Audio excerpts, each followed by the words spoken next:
देवादिदेव महादेव की ये पवित्र धरा है, जहाँ आप और हम भगवान शिव की अविरल भक्ति को धारण कर रहे हैं।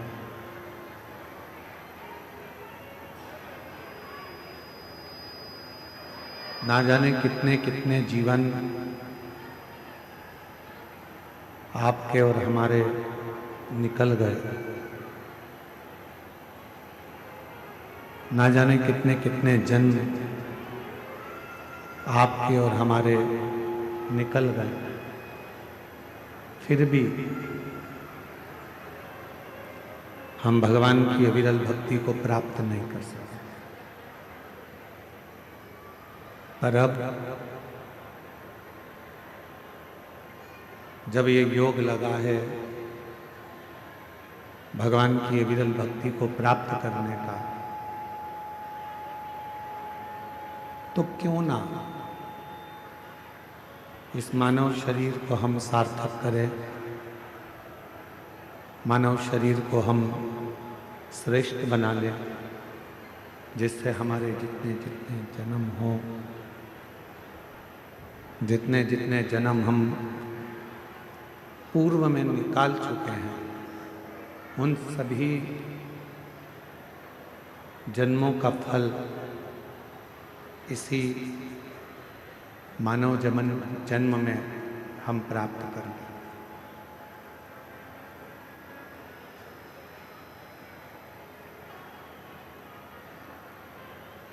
मर जाना, फिर जन्म ले लेना, फिर मर जाना, फिर जन्म ले लेना, उसमें श्रेष्ठता नहीं है। आवाज नहीं आ रही है उधर पंडाल में।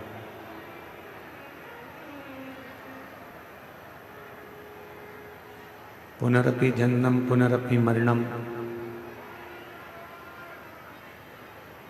बार बार जन्म लेकर मरना, फिर जन्म लेना, फिर मरना, श्रेष्ठता नहीं है। श्रेष्ठता कब होती है? जब हम जन्म लेने के बाद भगवान की अविरल भक्ति में डूबे। आवाज नहीं आ रही है कहीं पर भी।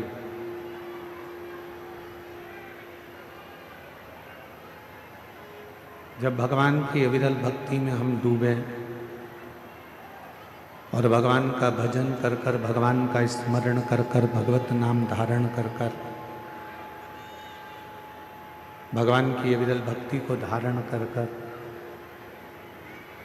फिर हमारा कोई अगला जन्म ही ना हो,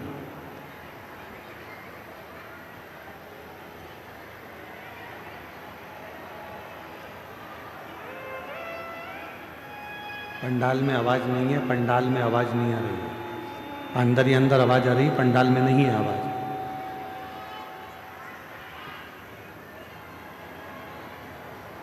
जन्म लेना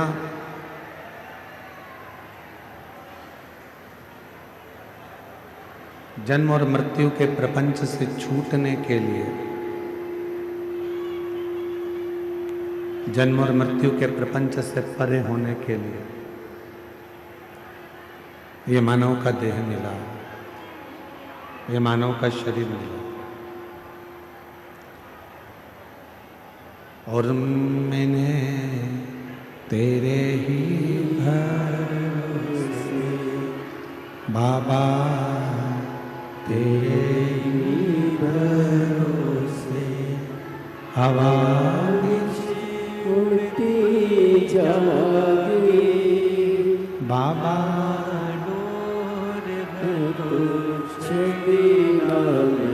कटी जागी भोले मैं तेरी पतंग, शंभो मैं तेरी पतंग, हवा बिच उड़ती जागी बाबा, डोर है तो छठी नाम कटी जागी।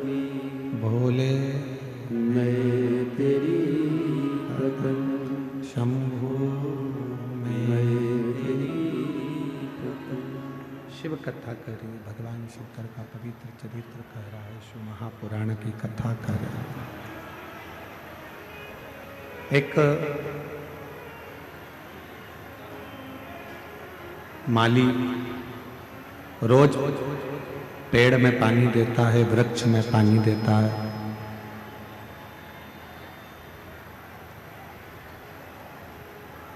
पर उस माली को मालूम है कि मैं वृक्ष में पानी तो दे रहा हूं, पर इसमें जो फल लगेंगे वो फल समय आने पर ही प्राप्त होंगे। माली का काम है रोज वृक्ष में पानी देना। समय आएगा जब फल अवश्य मिलेगा, फल अवश्य प्राप्त होगा, पेड़ में फल अवश्य लगेगा। शंभु शंभु शंभु शंभु शंभु शंभु शंभु शंभु शंभु शंभु। माली का काम है पेड़ में पानी देना, वृक्ष में पानी देना। फिर जब समय आएगा तब उस वृक्ष में फल अवश्य लगेगा, फल अवश्य प्राप्त होगा। शिव महापुराण की कथा भी यही कहती है। जैसे माली का काम है रोज पानी देना, रोज पानी देना, रोज वृक्ष के नीचे जाकर जल देना, फिर बाद में वो वृक्ष में फल लगना और प्राप्त हो, फिर बात का काम। उसी तरह शिव महापुराण की कथा भी कहती है कि रोज शंभु शंभु शंभु शंभु। स्पीकरों की आवाज बढ़ाइए, स्पीकरों की सब दूर करो। शंभु। जैसे माली का काम है रोज वृक्ष में पानी देना और समय आने पर उसमें फल प्राप्त होना, उसमें फल लगना, उसी तरह शिव महापुराण की कथा कह रही है कि रोज प्रतिदिन भगवान शंकर के मंदिर में जाकर, भगवान शंकर के मंदिर में पहुंचकर एक लोटा जल चढ़ाते रहे। जैसे माली रोज जल चढ़ाता है पेड़ में और एक ना एक दिन फल जरूर आता है, उसी तरह जब हम रोज प्रतिदिन भगवान देव अधिदेव महादेव को जल चढ़ाते रहेंगे, प्रतिदिन हम शिव नाम लेते रहेंगे, तो ये निश्चित है एक ना एक दिन हमारी जिंदगी में भी कोई अच्छा फल अवश्य प्राप्त होगा, कोई अच्छा फल हमारे जीवन में अवश्य प्राप्त होगा, जिससे हम जिंदगी को सही श्रेष्ठता में जी सकेंगे।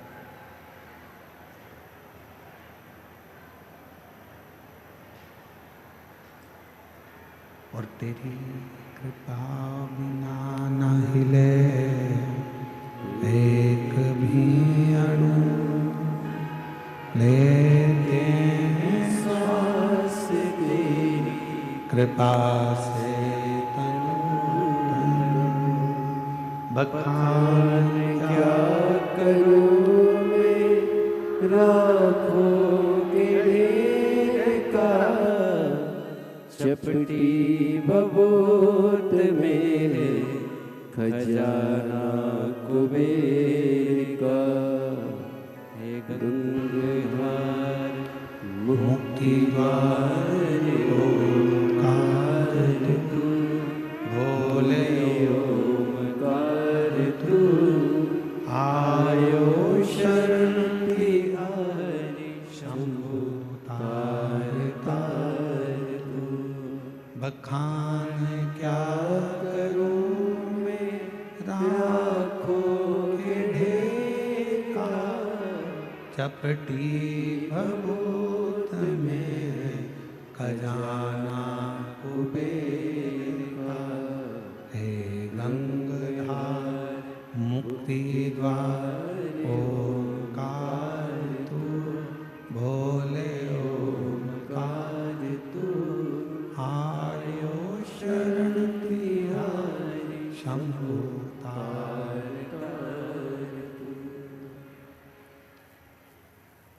जैसे शिव कथा कहती है, भगवान शंकर का चरित्र कहता है, शिव महापुराण की कथा वर्णन करती है।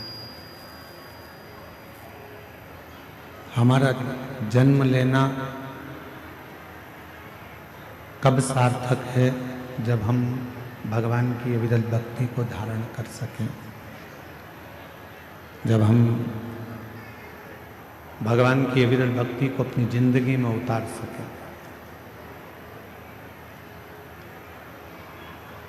जरा विचार करिएगा, माता सती के जब प्राण छूट गए और माता सती के जब प्राण छूटे, माता सती के शरीर को भगवान शिव ने अपने कंधे पर धारण कर लिया।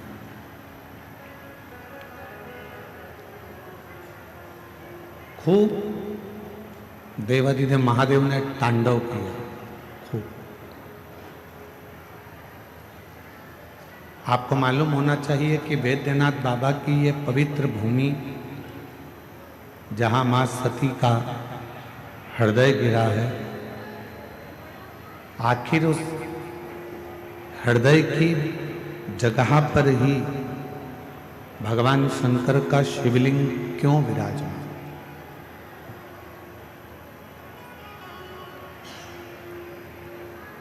किस लिए विराजमान है? क्यों वहां पर विराजमान है? ज्ञात ऐसा क्या कारण है? शिव महापुराण की कथा कहती है, शंकर का चरित्र कहता है, भगवान शंकर का चरित्र कह रहा है, शिव महापुराण की कथा कह रही है। सती मैया के हृदय में शिव के प्रति इतना सम्मान था, भगवान शंकर के प्रति इतना आदर था कि सभा के अंदर, जिस दक्ष प्रजापति की सभा लगी थी, उस सभा के अंदर, दक्ष प्रजापति की पूरी सभा के अंदर अपने पति का कोई स्थान नहीं था। उस सभा के अंदर अपने पति के लिए कोई आदर नजर नहीं आ रहा था। जब पति के लिए कोई आदर नहीं दिखा, सम्मान नहीं दिखा, सत्कार नहीं दिखा, तब सती माता ने अपने प्राणों को त्याग दिया। तब माता सती ने अपने प्राणों को छोड़ दिया। कब त्यागा? जब उन्होंने अपने पति का अपने पिता के घर में आदर नहीं देखा, सम्मान नहीं देखा, सत्कार नहीं देखा। अर्थात सती माता के हृदय में शिवजी के प्रति इतना प्रेम था, भगवान शंकर के प्रति इतना प्रेम था, इतना आदर था, इतना सम्मान था कि सती मैया अपने पति का अपमान सह नहीं पाई।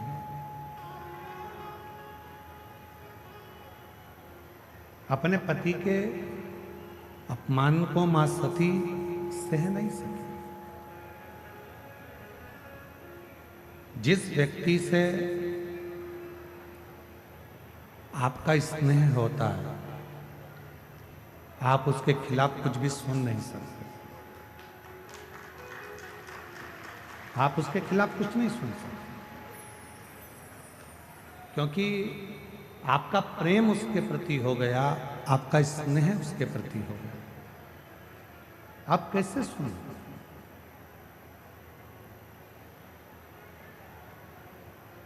जितनी मेरी जीजियां बैठी हैं, जितने मेरे जीजा बैठे हैं, जितनी मेरी माताएं बैठी हैं, जितने मेरे भाई बैठे हैं, जितने मेरे जीजा बैठे हैं, जितने मेरे बुजुर्ग माता पिता बैठे हैं, आप सब जरा विचार कर कर बताना, एक बेटा कोई गलती करता है और लोग आकर बता देते हैं। एक बेटा गलती करता है और किसी ने आकर बताया कि तुम्हारे बेटे ने ये गलती करी है, तुम्हारे बेटे ने ऐसा कर दिया, तुम्हारे बेटे ने वैसा कर दिया, तुम्हारा बेटा ऐसा गलत कर रहा है। ईमानदारी से बोलना, माँ मानने को तैयार हो जाती है क्या कि मेरा बेटा ऐसा कर सकता? माँ मानती ही नहीं, माँ मानने को तैयार ही नहीं होती है, माँ मान ही नहीं पाती। क्यों? क्योंकि एक माँ अपनी बेटी से इतना प्रेम करती है, एक माँ अपने बेटे से इतना स्नेह करती है, इतना प्रेम करती है, इतना स्नेह करती है कि वो कुछ मानने को तैयार ही नहीं होती। वो कुछ मानती है।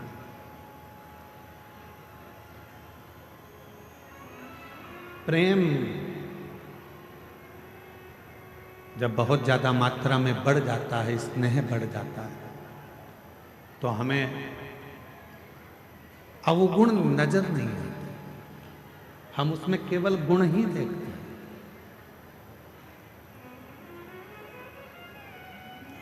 हम उसमें अवगुण नहीं देख रहे हैं, हम केवल उसमें गुण देख रहे हैं। हम आपसे एक बात पूछें, जरा उत्तर दें। तुम्हारे लड़के की शादी पक्की हुई, जिस लड़की को तुम देख कर आए हो, लड़के के लिए पसंद कर कर आए हो, उसमें तुम्हें बहुत सारे गुण नजर आते हैं।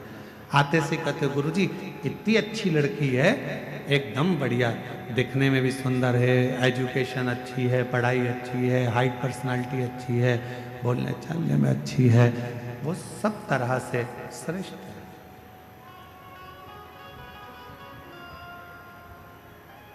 क्यों? क्योंकि आपने उस लड़की में गुण ही गुण देखे, इसलिए आपको उसमें केवल गुण ही गुण नजर आ रहे, केवल गुण ही गुण नजर आ रहे।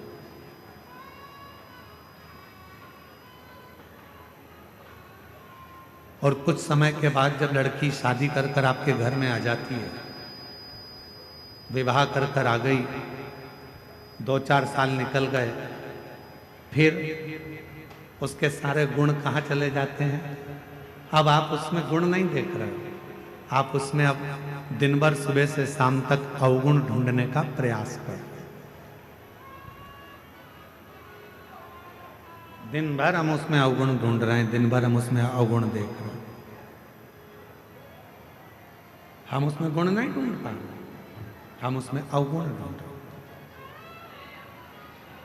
पहले वही बहू 7 बजे उठकर आती थी तो तुम कुछ नहीं कहते थे, अब वही बहू 7 बजे उठती है तो तुम्हें लगता है कि बहुत देर से उठ गई।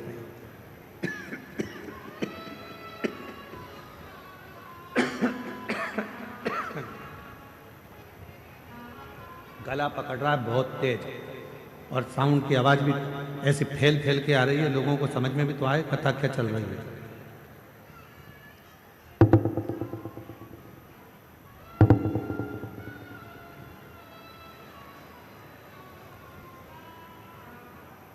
लड़की वही है, पहले हमने उसमें केवल गुण देखा और अब हम उसमें अवगुण देख रहे हैं।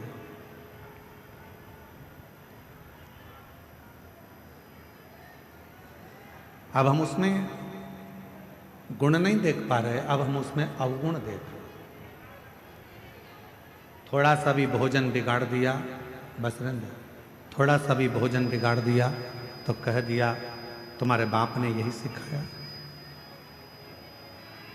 और पहले तो अगर वो थोड़ा सा भी भोजन कुछ बनाकर तुम्हारे सामने ला देती थी तो तुम उसमें ही प्रसन्न हो जाते थे कि इतना अच्छा भोजन बनाया, इतना श्रेष्ठ भोजन बना है, तुम उसमें भी प्रसन्न हो जाते थे। अब तुम्हें उसमें अवगुण दिख रहा है। यहां जितने बैठे हैं, यहां मेरी जितनी भी माताएं बैठी हैं, जितने भी पिता बैठे हैं, मैं आप सबसे एक निवेदन करूं, उत्तर दीजिएगा जरा सा।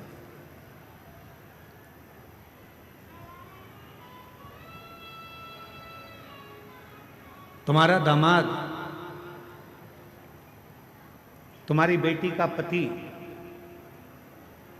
तुम्हारी बेटी को घुमाने लेकर जाए तो तुम्हें कैसा लगेगा? अच्छा लगेगा कि बुरा लगेगा? जम के तो बोलो, अच्छा लगेगा। पड़ोसी से कहोगे इतना अच्छा दामाद मिला है, मेरी बेटी को खूब घुमाता, खूब घुमाता। और अगर वही काम तुम्हारा बेटा करे और तुम्हारी बहू को घुमाने ले जाए तो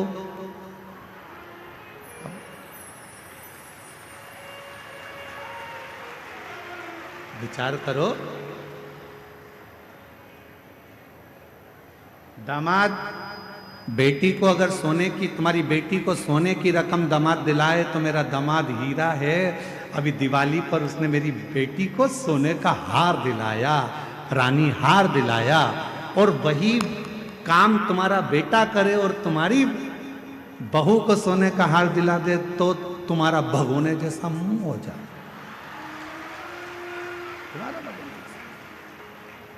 अब जैसे तुम्हारी बेटी है वैसे ही तुम्हारी बहू भी तो किसी की बेटी है, वो भी तो बेटी है।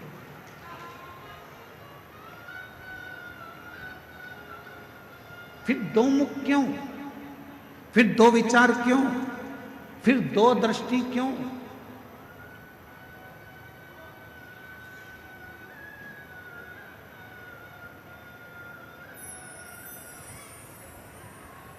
गणेश जी की कितनी धर्म पत्नियां हैं? जम के बोलो जरा। दो। क्या नाम है? सिद्धि।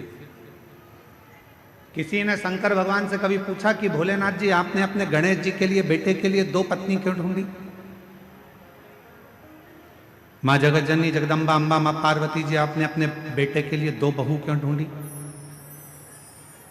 किसी ने पूछा कभी गणेश जी महाराज से कि गणेश जी आपके लिए आपके माता पिता ने दो पत्नी क्यों ढूंढी? क्या आपके लिए एक धर्म पत्नी श्रेष्ठ नहीं थी? फिर आपने दो पत्नियों को क्यों धारण किया, दो पत्नी क्यों रखी?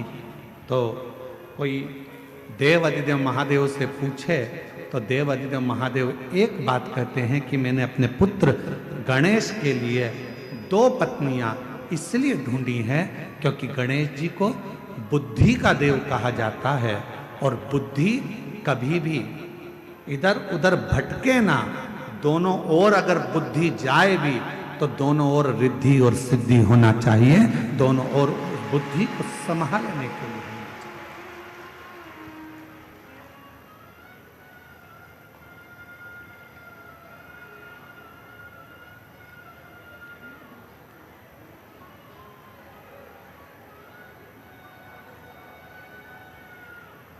दो दृष्टि नहीं रखना।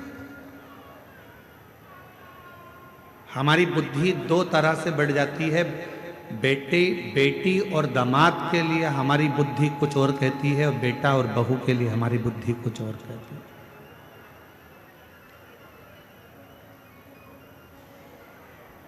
तुम्हारा दामाद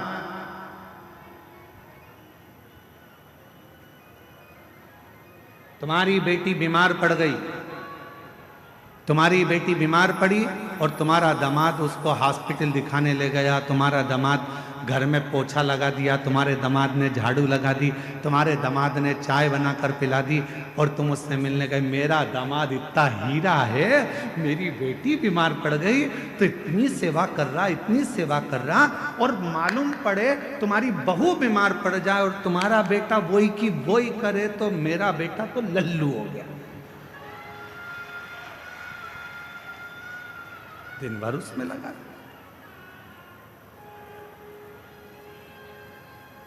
दिन भर।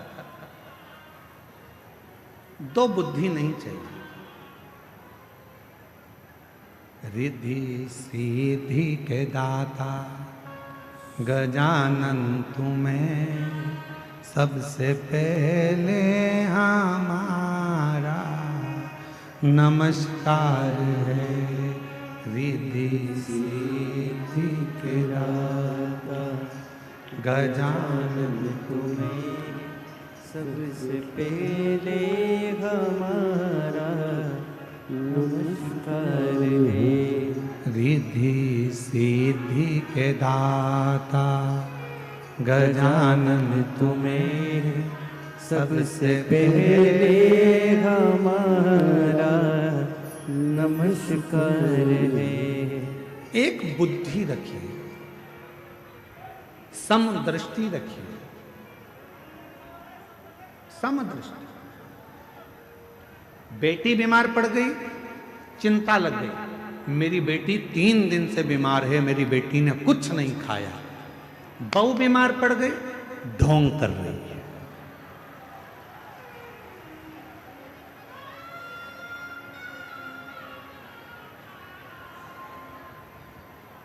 दो बुद्धि नहीं चाहिए, दो दृष्टि नहीं चाहिए, दो विचार नहीं चाहिए। एक मन, एक बुद्धि, एक चित्त, एक विचार, समभाव होना चाहिए। समभाव। जब हमारी जिंदगी में हम समता का भाव रखेंगे, तब हमारे जीवन में देव अधिदेव महादेव कृपा करना प्रारंभ कर देंगे और हमारी जिंदगी को श्रेष्ठ बनाएंगे। हम समता का भाव ही नहीं रखते। कभी विचार करिए कि मां सती के हृदय में, मां सती आखिर उनके मन में शंकर भगवान के प्रति कितना आदर होगा, शिव जी के प्रति कितना प्रेम होगा, शंकर भगवान के प्रति कितना सम्मान होगा, शिव जी के प्रति कितना आदर होगा, शंकर भगवान के प्रति कितना सत्कार होगा, कि आखिरी में सती मैया का हृदय भूमि पर गिर भी गया तो भी सती माता उस हृदय में शंकर को बसा कर रखी हैं। इसलिए आज भी बैद्यनाथ जी की पवित्र धरा पर मां शक्ति पीठ जिसमें हृदय गिरा है, उस हृदय में शंकर का शिवलिंग आज भी विराजमान, आज भी विराजमान। क्या कह रही है कथा? कथा कहती है जब हम जिंदगी में कोई संकल्प धारण करते हैं, जब हमारी जिंदगी में हम कोई विचार धारण कर लेते हैं, जैसे आपने 16 सोमवार का व्रत ले लिया, आपने पशुपतिनाथ का व्रत ले लिया। मान लो आपने 16 सोमवार का व्रत लिया, आपने पशुपतिनाथ का व्रत ले लिया, आपने कोई व्रत धारण कर लिया।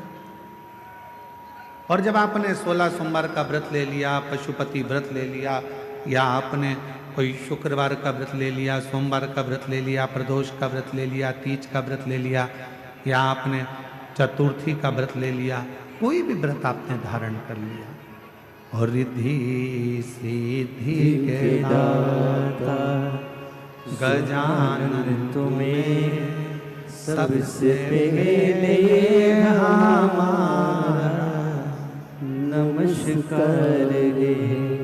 रिद्धि सिद्धि के दाता गजानन तुम्हें सबसे पहले हमारा नमस्कार है। सबसे पहले हमारा नमस्कार है। सबसे पहले हमारा नमस्कार है।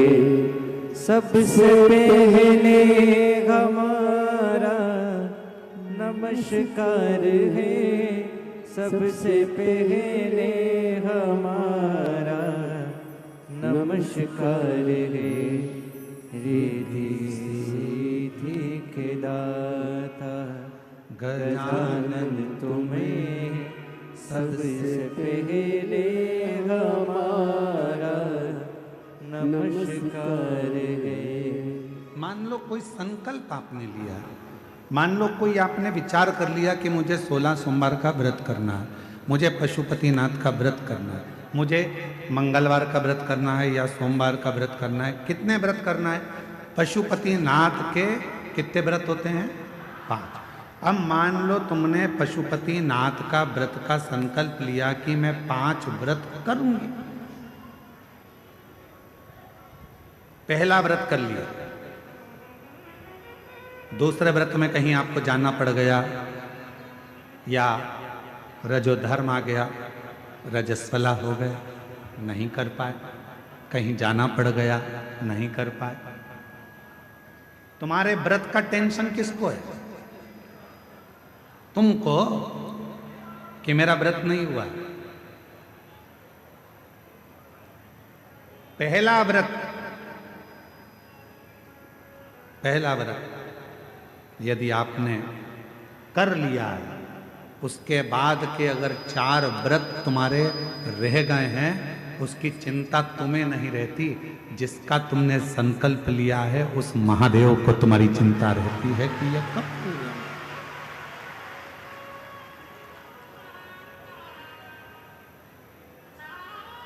ये कब पूरे होंगे? कैसे पूरे होंगे, कब पूरे होंगे, ये उनको चिंता।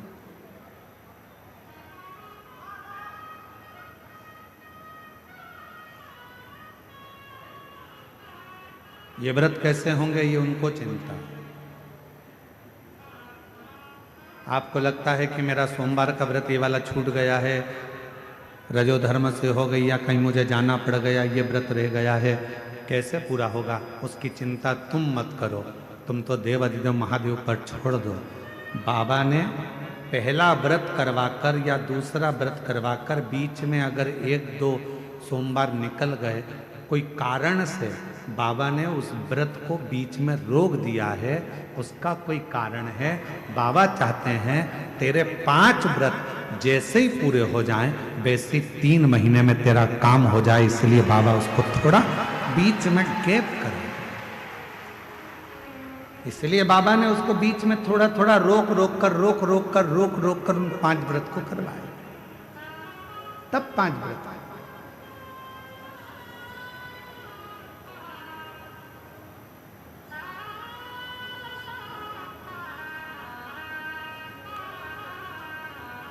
इसलिए शिव महापुराण की कथा कहती है, जिंदगी का कोई भी पल, कोई भी क्षण, कोई भी समय आपके लिए हर समय, हर क्षण, हर पल प्रसन्नता का और समता का होना चाहिए।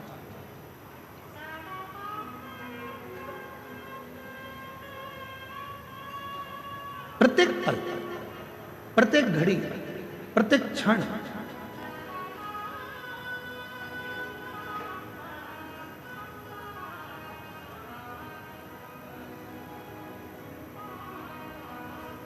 आप जब चाहो जब भगवान को भजो, आप जब चाहो जब शिव का स्मरण करो। इस हृदय में शिव समाहित है।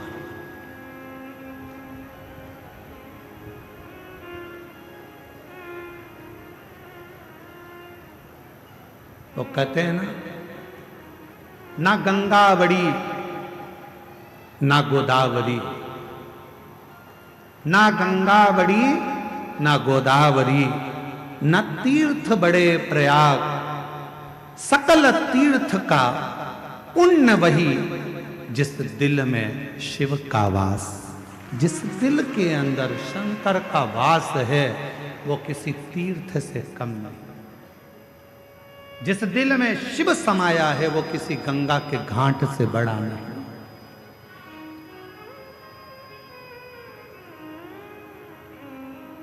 सबसे बड़ा तीर्थ कौन सा होता है? आपका हृदय, आपका दिल, आपका मन।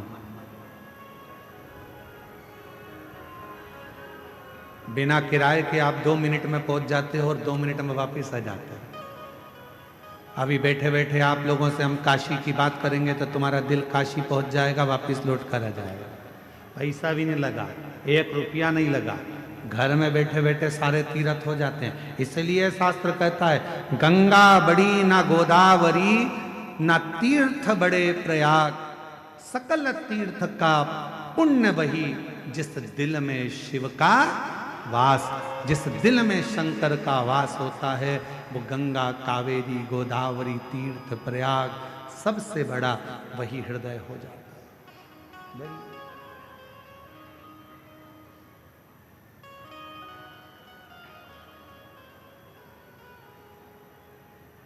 सकल तीर्थ से बस अपने मन में तुम समता का भाव, पार्वती जी के हृदय में, सती माता के हृदय में समता का भाव था। कितना सुंदर संवाद मां सती ने कहा। शिव महापुराण के सती संवाद को यदि आप श्रवण करें, शिव महापुराण के सती संवाद का यदि आप स्मरण करें, शिव महापुराण के सती संवाद को अगर आप सुने तो उसमें वर्णन आता है, माता सती अपने पिता दक्ष प्रजापति से कहती हैं, पिताजी तुमने मुझे जन्म दिया, रति को जन्म दिया, 60 कन्याओं को जन्म दिया, ये मेरी रोहिणी भी बहन है, ये रति भी मेरी बहन है, इतनी बहनें हम एक साथ हैं। आपने सबके पति के लिए सिंहासन दिया है, आपने सबके पति के लिए आदर दिया है, आपने सबके पति के लिए सत्कार किया है, फिर मेरे पति के लिए कोई आसन क्यों नहीं रखा?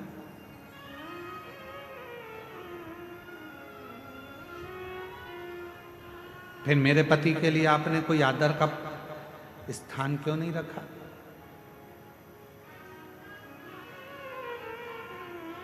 क्या कारण था जो मेरे पति का आप आदर नहीं कर पाए, मेरे पति का सम्मान नहीं कर पाए, मेरे पति का सत्कार नहीं कर पाए? क्या कारण?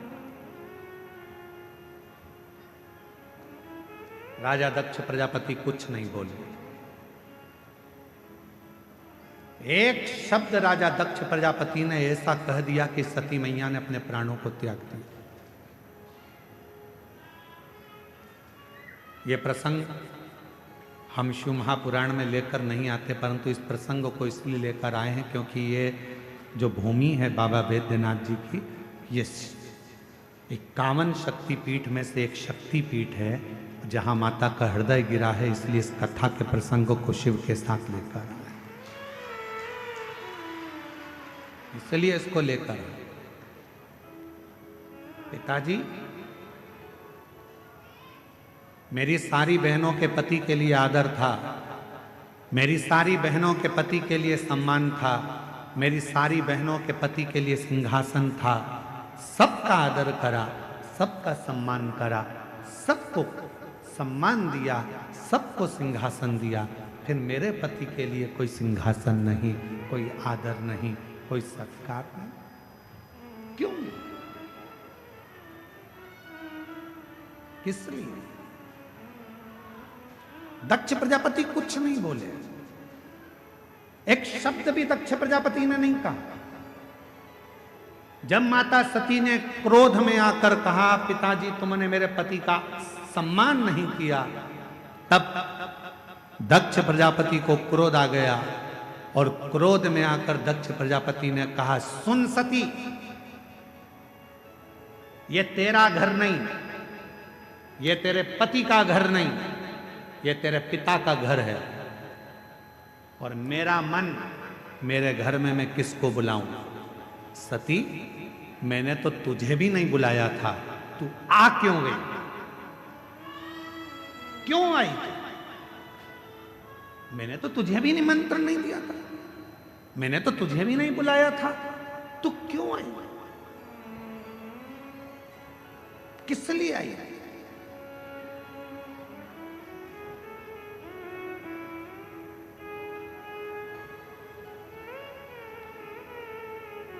सती, माता सती मुस्कुराकर बोली, रे दक्ष प्रजापति, अब तुम बोल रहे हो कि मुझे बुलाया नहीं था, क्यों आई?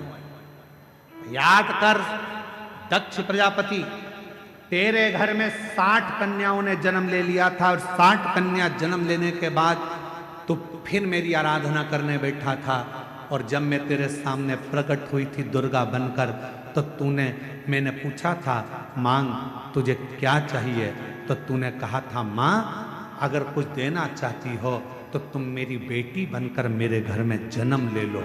तूने मांगा था, तूने बुलाया था, तो मैं आई थी। अगर तू नहीं बुलाता तो मैं नहीं, तूने बुलाया तो मैं आई।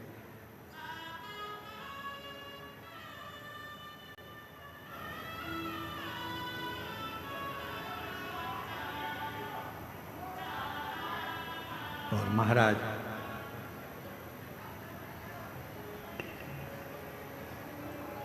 उसने बुलाया है तो हम आए। कभी एकांत में बैठकर विचार करना कि तुम्हारे घर के बाहर कुत्ता घूमता हुआ दिखे, तुम्हारे घर के बाहर गधा घूमता हुआ दिखे, तुम्हारे घर के बाहर चींटी, चीटा, चूहा, छिपकली, इल्ली, झिंगूर, पक्षी ये सब दिखते हुए नजर आए, तो विचार करना कि भगवान ने कितनी बड़ी कृपा करी कि तुमको छिपकली बनाकर पैदा नहीं करा, तुमको झिंगूर बनाकर पैदा नहीं करा, तुमको चींटी बनाकर पैदा नहीं करा, तुमको मेरे भगवान ने पैदा करा तो मनुष्य बनाकर पैदा करा। मतलब भगवान कुछ चाहते थे तुझसे कि तू जन्म लेकर फिर संसार से मुक्त हो जा। तेरा जन्म हो और तू संसार सागर से मुक्त हो, फिर संसार में तेरा जन्म ना हो, फिर मृत्यु सागर में तू पैदा ना हो, फिर संसार सागर में तेरा जन्म ना हो, ये परमात्मा भी चाहते हैं।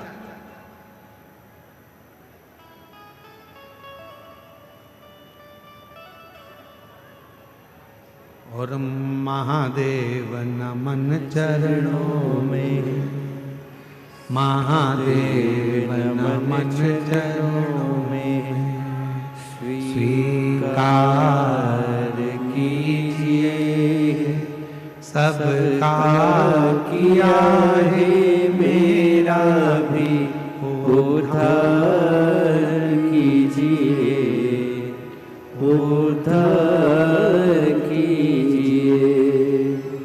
हे त्रिपुंडधारी, हे त्रिशूलधारी, हे त्रिपुंडधारी, हे त्रिशूलधारी, चरणों में तेरे बाबा जी पावन है चारों धाम, चरणों में तेरे बाबा जी पावन है चारों धाम, तेरी देव करते वंदना पूजे सीताराम, तेरी देव करते वंदना पूजे सीताराम। हो जाए पूरी कामना, हो जाए पूरी कामना, उपकार कीजिए, सबका किया है मेरा भी उद्धार कीजिए, उद्धार कीजिए। हे त्रिपुंडधारी, हे त्रिशूलधारी, हे त्रिपुंडधारी, हे त्रिशूलधारी। ये जीवन जो मिला है, चाहता वो तो तुम्हें कोई और जन्म दे सकता था, पर तुम्हें मानव का शरीर दिया, और मानव का शरीर भी दे देता और तुमको वेदनाथ कथा में नहीं बुलाता, तो उसने कृपा करी, करुणा करी, दया करी, और उसने विचार करा बहुत दिन से तरस रही है, झोली इसकी खाली है, बहुत दुखी है, एक बार अगर बाबा वैद्यनाथ की कथा में पहुंच गई और बाबा को नमन कर लिया तो निश्चित है कि इसकी झोली में भर कर भेज दूंगा। उसने कृपा उस समय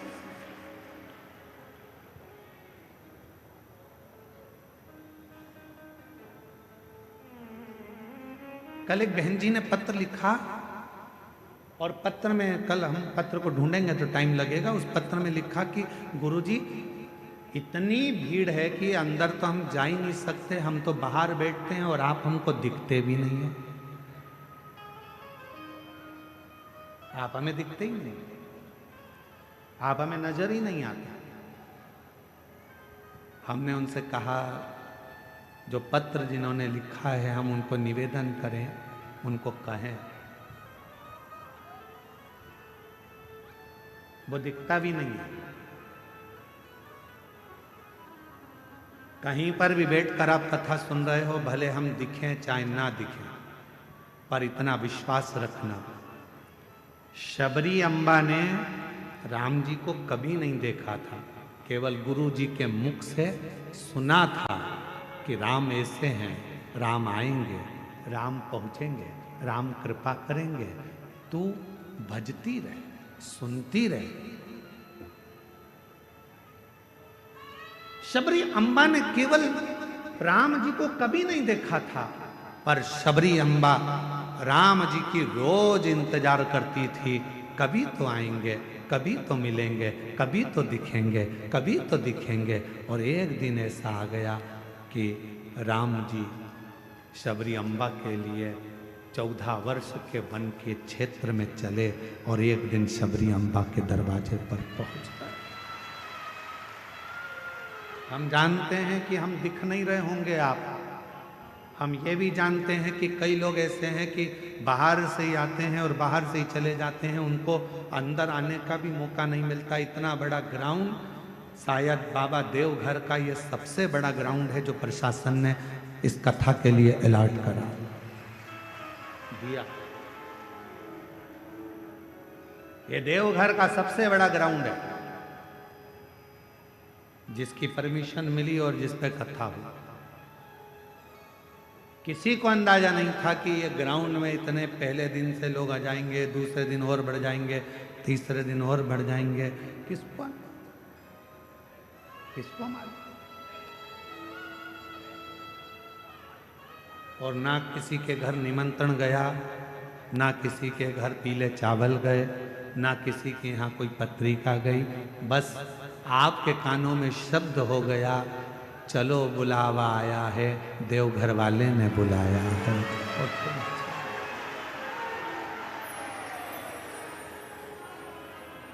बाबा से अपने मन का भाव कहेंगे। उसके पहले हमारे इस पवित्र प्रांगण में देवघर की पवित्र धरा पर बाबा देवाधिदेव महादेव की पवित्र कथा का रसपान करने के लिए झारखंड सरकार के माननीय पर्यटन मंत्री सुदिव्य कुमार जी हमारे बीच में विराजमान हैं। एक बार उनके लिए जोरदार ताली बजाकर साधुवाद। जो झारखंड सरकार का नेतृत्व करने के लिए बड़े भाव के साथ यहाँ पधारे, मैं श्री सुदिव्य कुमार जी पर्यटन मंत्री झारखंड सरकार निवेदन करूं आपका 2 मिनट का उद्बोधन सभी को प्राप्त हो। उसके बाद में हम बाबा से प्रार्थना करें और अपने जीवन को सार्थक करें। एक बार जोरदार ताली बजाओ माननीय मंत्री महोदय जी के लिए, झारखंड सरकार पर्यटन मंत्री श्री सुदिव्य कुमार जी। बहुत बहुत धन्यवाद बाबा। महादेव की इस धरती पर परम पूज्य पंडित जी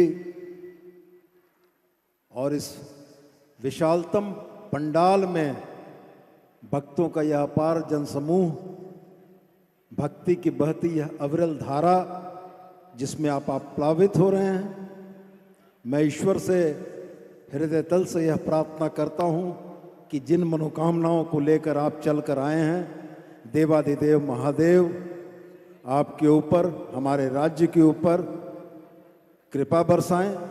और आदरणीय पंडित जी से भी मेरी हाथ जोड़कर विनती है कि झारखंड पर आपकी भी कृपा बरसती रहे।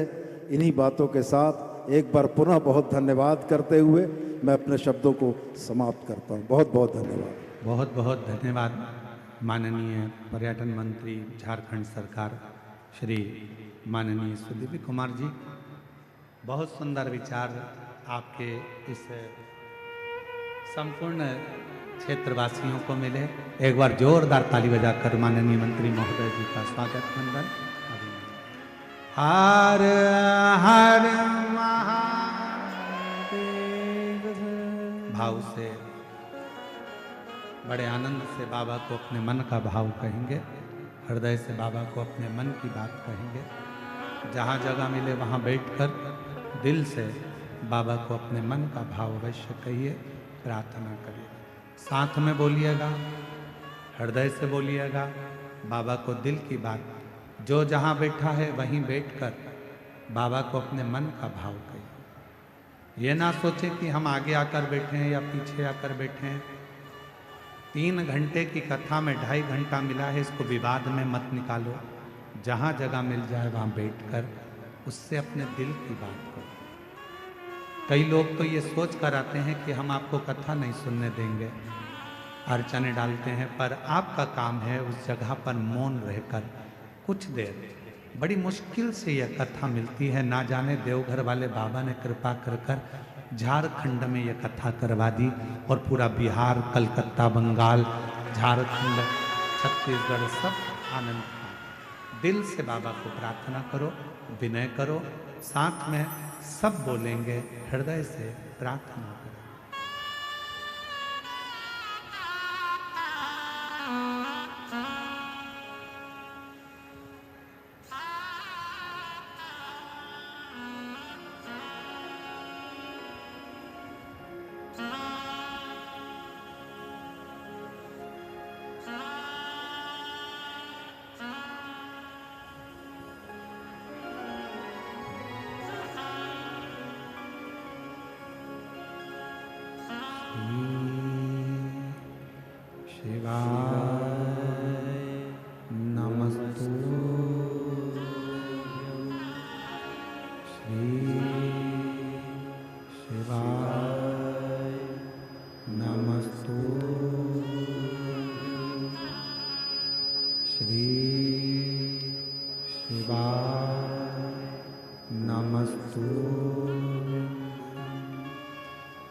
भोला सब दुख काटो हमारा, ओ भोला सब दुख काटो हमारा। शिव शंकर जपो तेरी माला, भोले बाबा जपो तेरी माला, भोला सब दुख काटो हमारा, ओ भोला सब दुख काटो हमारा। देश है मंगल मंगलकारी, देश है मंगल मंगलकारी। शमशान वासी हमारा, शमशान वासी हमारा, ओ भोला सब दुख काटो हमारा, ओ भोला सब दुख काटो हमारा।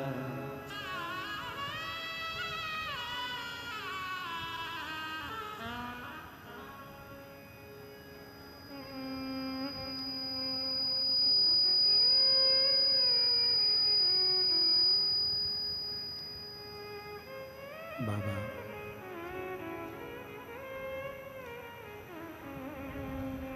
देवाधिदेव महादेव भगवान शिव की कथा कर रहे हैं, शिव महापुराण की कथा वर्णन कर रही है। माता सती ने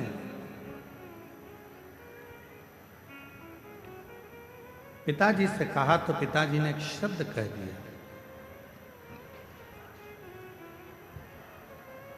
मैंने तो तुमको भी नहीं बुलाया।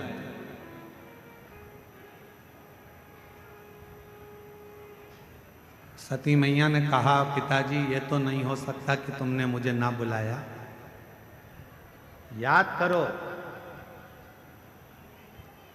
आपके घर में कई बेटियों ने जन्म ले लिया था और मैं जगत जननी दुर्गा स्वयं तुमसे कहने के लिए आई थी कि अब बेटी मत मांगो, पर तुमने बेटी मांगी। और कहा तुमने कि मुझे बेटी के रूप में तुम चाहिए। और मैंने कहा था दक्ष प्रजापति कि तू मुझे समझ नहीं सकता, तू मुझे जान नहीं सकता दक्ष प्रजापति। शिव को और शक्ति को समझने के लिए कई जन्म लेना पड़ जाएंगे, तब जाकर मनुष्य समझ पाएगा कि शंकर भगवान है क्या, शिव का एक लोटा जल है क्या, शिव की अविरल भक्ति है क्या, मां दुर्गा भवानी आद्य शक्ति है क्या। कई जन्म निकल जाएंगे, कई जन्म। एक पत्र अच्छा है, देखिए।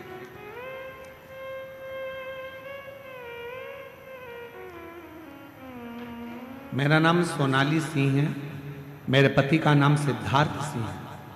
हम जिला जमुई गांव बिहार से आए हैं। देवघर में मेरा मायका है। मेरा मोबाइल नंबर ये है। मेरी शादी को कई साल निकल गए थे पर संतान का सुख नहीं था। हमने डॉक्टरों का इलाज करवाया पर औलाद नहीं आई। जैसा जैसा डॉक्टर जांच का बोले वो सारी जांचें कराई पर औलाद का सुख नहीं आया। तब किसी के कहने पर पहली बार टीवी पर कथा सुनना चालू किया। कथा सुनना तो चालू करा और मेरा विश्वास जागृत हुआ। मैं कभी मंदिर ना जाती थी ना जल चढ़ाती थी, पर मेरे बाबा आपके कहने पर मैंने मंदिर में जाना प्रारंभ करा, जल चढ़ाना प्रारंभ करा और 2 बार पशुपति व्रत करे, 2 बार सफेद आंकड़े की जड़ का प्रयोग करा और बाबा की ऐसी कृपा हुई कि कई वर्षों के बाद मेरे बाबा ने मेरे घर में 2 जुड़वा बेटों ने जन्म दे दिया। मैं बाबा को प्रणाम करने के लिए कहीं बैठी हूं तो हाथ हिला सकती है, दिख रही है? हाँ दिख रही। बच्चे आए हैं साथ में? वही हैं? अच्छा ठीक है, आ जाओ। एक बेलपत्र ले जाना अगर रास्ता मिल जाए तो।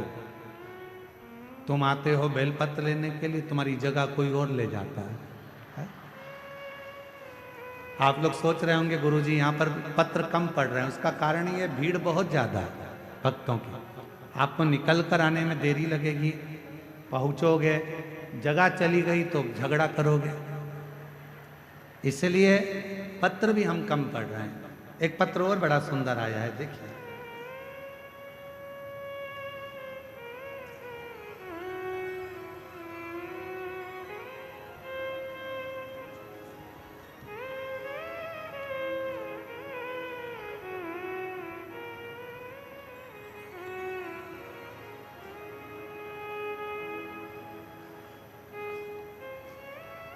मैं रूबी मिश्रा, पति प्रदीप कुमार मिश्रा, घर गंगटा गोंडा की रहने वाली हूँ। गुरुदेव, मैं 1 लोटा जल और रुद्राक्ष का क्या बखान करूँ गुरुदेव। बाबा की महिमा अपरंपार। कहीं बैठी हो तो हाथ हिला सकती हैं, आप ही हैं जी। आ जाइए, एक बेलपत्र ले जाइए, आ जाइए। गुरुदेव, बाबा की महिमा का मैं क्या गुणगान करूं। 2022 दिनांक 16 फरवरी को मेरा साथ जो घटना हुई उसके बाद मैं टूट गई। गुरुदेव, मेरी 3 बेटी थी और 3 बेटी, हम दोनों पति पत्नी और तीनों बेटियां सब आराम से रह रहे थे। गुरुदेव, मेरी बड़ी बेटी 2022 में 16 फरवरी बुधवार के दिन नहाते समय उसने पानी का गीजर चालू करा, हीटर चालू करा और उसे नल के पानी में करंट आ गया और तभी उसकी मौत हो गई, वो मर गई। उसके बाद मेरा पूरा परिवार टूट गया, हम दुख के भव सागर में गिर गए, रोते, बुरे हाल होते। मेरी बेटी की उम्र जब वो शांत हुई उस समय पर 22 साल की थी और 22 साल की मेरी लड़की चली गई गुरुदेव। हमारा पूरा परिवार गम में डूब गया, खूब रोते। तब पास की एक आंटी जी ने कहा कि दिन भर रोती रहती है, इसके रोने से क्या होगा। आस्था चैनल टीवी पर मिश्रा जी कथा करते हैं, तुम सुनो, तुम्हारे मन को हल्कापन महसूस होगा। गुरुदेव, मैंने भरोसा किया भगवान पर, और क्योंकि भगवान से भरोसा तो मेरा उठ चुका था, पर उन माता जी के कहने पर मैंने आपकी कथा सुनना प्रारंभ करी और बाबा की कथा सुनती, विनय करती, शिवालय जाना चालू कर दिया, एक लोटा जल चढ़ाना चालू कर दिया। मुझे नहीं मालूम था कि एक लोटे जल में है क्या। गली मोहल्ले के लोग मुझे ताने मारने लगे, 22 साल की लड़की मर गई, अब बीवी शंकर की पूजन करने जा रही है। अब इसने नया काम चालू कर दिया, शिव जी को जल चढ़ाने का। लोग ताना देते, पूजन पाठ करती तो लोग कहते कि इसकी 22 साल की लड़की मर गई और पूजन कर रही है। अब करूं तो करूं, पर आपने एक शब्द कहा था, आग लगे बस्ती में अपन रहो मस्ती। आपका वो शब्द मैंने धारण कर लिया और मैंने सबकी बात सुनना बंद कर दिया। अब तो मैं शिव जी के मंदिर जाती, बाबा को निवेदन करती और बाबा से एक ही बात कहती, तूने मेरी बेटी ली है बाबा, कुछ कृपा कर कर मुझे वापिस लौटा दे, ऐसी कृपा कर दे। अब मेरी उम्र तो बढ़ गई है, लगभग 50 के करीब में मैं पहुंचने वाली हूं, पर बाबा तू चाहेगा तो मेरे घर में बच्चा जरूर देगा। हमारी 3 बच्चे थे, तीनों को पूरा कर। गुरुदेव, बाबा ने ऐसी कृपा कर दी, डॉक्टर तो कहे थे कि अब तुम मां नहीं बन सकती, पर मेरे बाबा ने लाज रखी और 7 जुलाई 2025 को बाबा की कृपा से पुत्र रत्न की प्राप्ति हो गई। मैं बाबा को प्रणाम करने, बाबा को नमन करने और तेरी कृपा का भरोसा कब किस पर हो जाए, जरा सी हम पर कर दो, जरा सी हम पर कर दो। जिस पर भी हो गई तेरी कृपा करुणा, वो भव पार हुआ, भव पार हुआ। पापी हो चाहे जितना, उसका भी बाबा उद्धार हुआ, उद्धार हुआ। गिद्ध अजामिल गणिका जैसे तेरे मन को भाए, जरा सी हम पर कर दो, जरा सी हम पर कर दो। तेरी कृपा का क्या है भरोसा, कब किस पर हो जाए, जरा सी हम पर कर दो, जरा सी हम पर कर दो। उस पे भरोसा, उस पर विश्वास, उस पे दृढ़ता रखो। दुनिया हंसेगी, हंसने दो, दुनिया ताने कसेगी, कसने दो, दुनिया अपशब्द बोलेगी, बोलने दो। दुनिया का काम है कहना, आग लगे बस्ती में अपन रहो मस्ती में। क्या किसको रोइए, चादर तान के सोइए, अपने को टेंशन नहीं। बोलने वाले बोलते रहेंगे, ताना कसने वाले ताना कसते रहेंगे, अपशब्द बोलने वाले अपशब्द कहते रहेंगे, और आप उस पर भरोसा कर कर उसका भजन करते, भजन। जिस पर भी हो गई तेरी कृपा करुणा, भव पार हुआ, भव पार हुआ। पापी हो चाहे जितना, शंभु उसका भी बाबा उद्धार हुआ, महाराज 22 साल की बेटी चली गई थी और लोग शिव मंदिर जाती थी तो भी ताना देते थे। आज बाबा की कृपा से पुनः बाबा ने एक बेटे के रूप में वही बेटी को वापस दिया है। जोरदार जितना उसका भी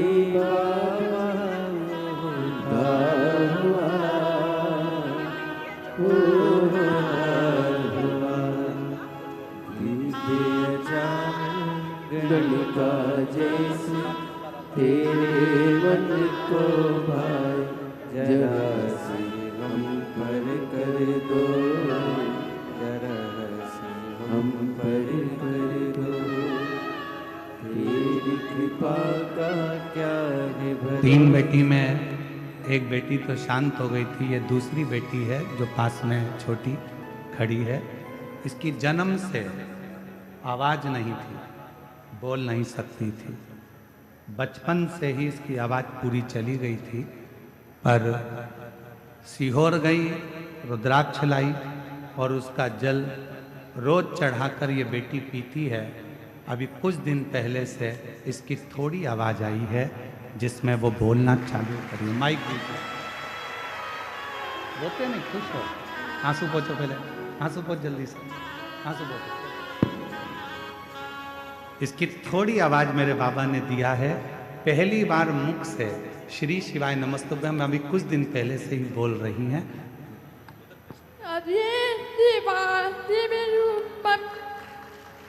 श्री शिवाय नमस्तुभ्यम, वापिस एक बार।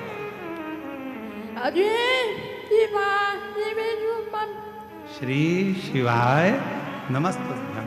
जन्म से आवाज नहीं थी, अब 22 थोड़ी आई है, बोलना प्रारंभ करा है इसने और मुख से बोल रही है। एक बार जोरदार ताली बजा। ठीक हो जाएगा।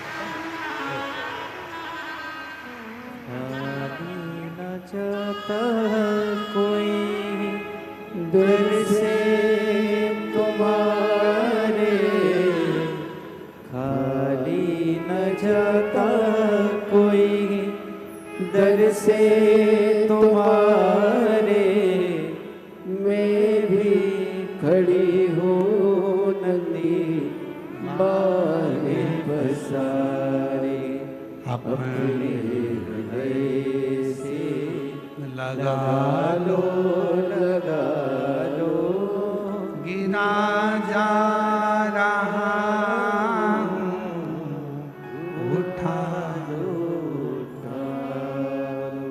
बाबा से प्रार्थना करिए, दोनों से निवेदन है, थोड़ा डाउन कर कर चलाओ। शिव कृपा करो,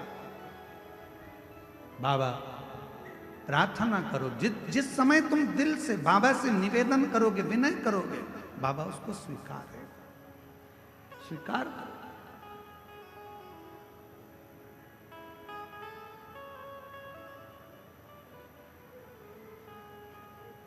सती मैया कह रही है कि मैं जबरन तुम्हारे घर में नहीं आई। दक्ष प्रजापति कह रहे हैं तुझे बुलाया किसने था, निमंत्रण नहीं भेजा, पत्र नहीं भेजा, फिर क्यों आई, किस लिए, कारण क्या है आने का, मैं समझ नहीं पाया, क्यों आई।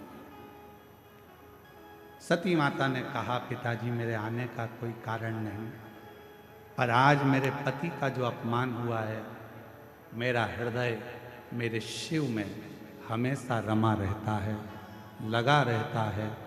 इस हृदय में शिव के सिवा कुछ भी नहीं है, कुछ भी।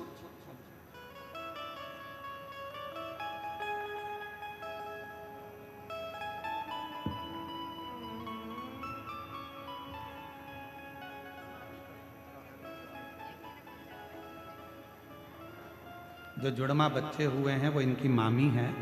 बच्चे छोटे थे अभी, इसलिए उनको लेकर पंडाल में नहीं आ सकी। एक बार जोरदार ताली बजाओ साथ में।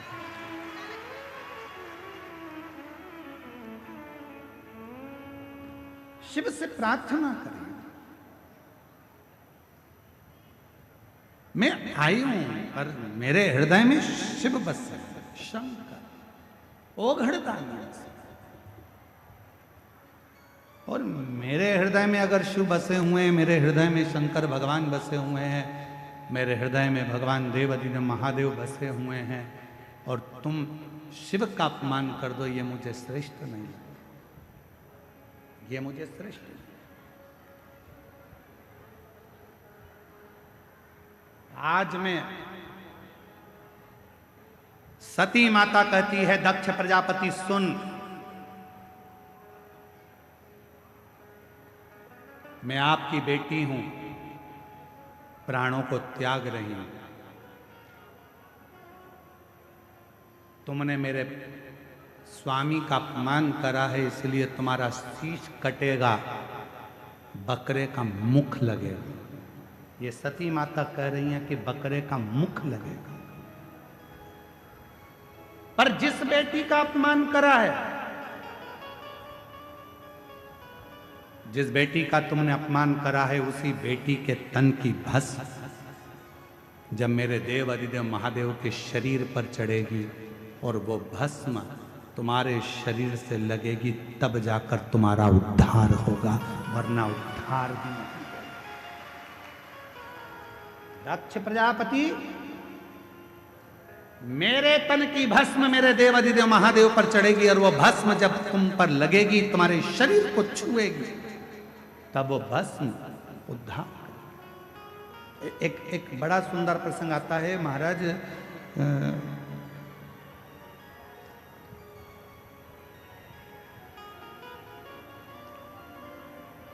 एक वामदेव नाम के शंकर के बड़े भक्त थे। थोड़ा ध्यान से सुनना, बाबा वैद्यनाथ जी की इस पवित्र धारा की कथा है, अपनी जिंदगी में उतारना, बहुत सावधानी से सुन। एक पत्र आया है, किसी बहन जी ने भेजा है, हम आपके पत्र को स्वीकार करते हैं। गुरुजी, आपसे एक निवेदन करना चाहते हैं हम व्यासपीठ से। हम सब जितने भी शिव भक्त यहाँ पर आए हैं, कोई 100 रुपये खर्च करा है, कोई 200 रुपये खर्च करा है, कोई 500 रुपये खर्च करा है। 4 किलोमीटर दूर से पैदल चलकर हम लोग कथा के पंडाल तक पहुंचे, पर यहाँ कथा के बीच बीच में ये सामान बेचने वाले जो आते हैं, हम लोगों को कथा नहीं सुनने देते हैं।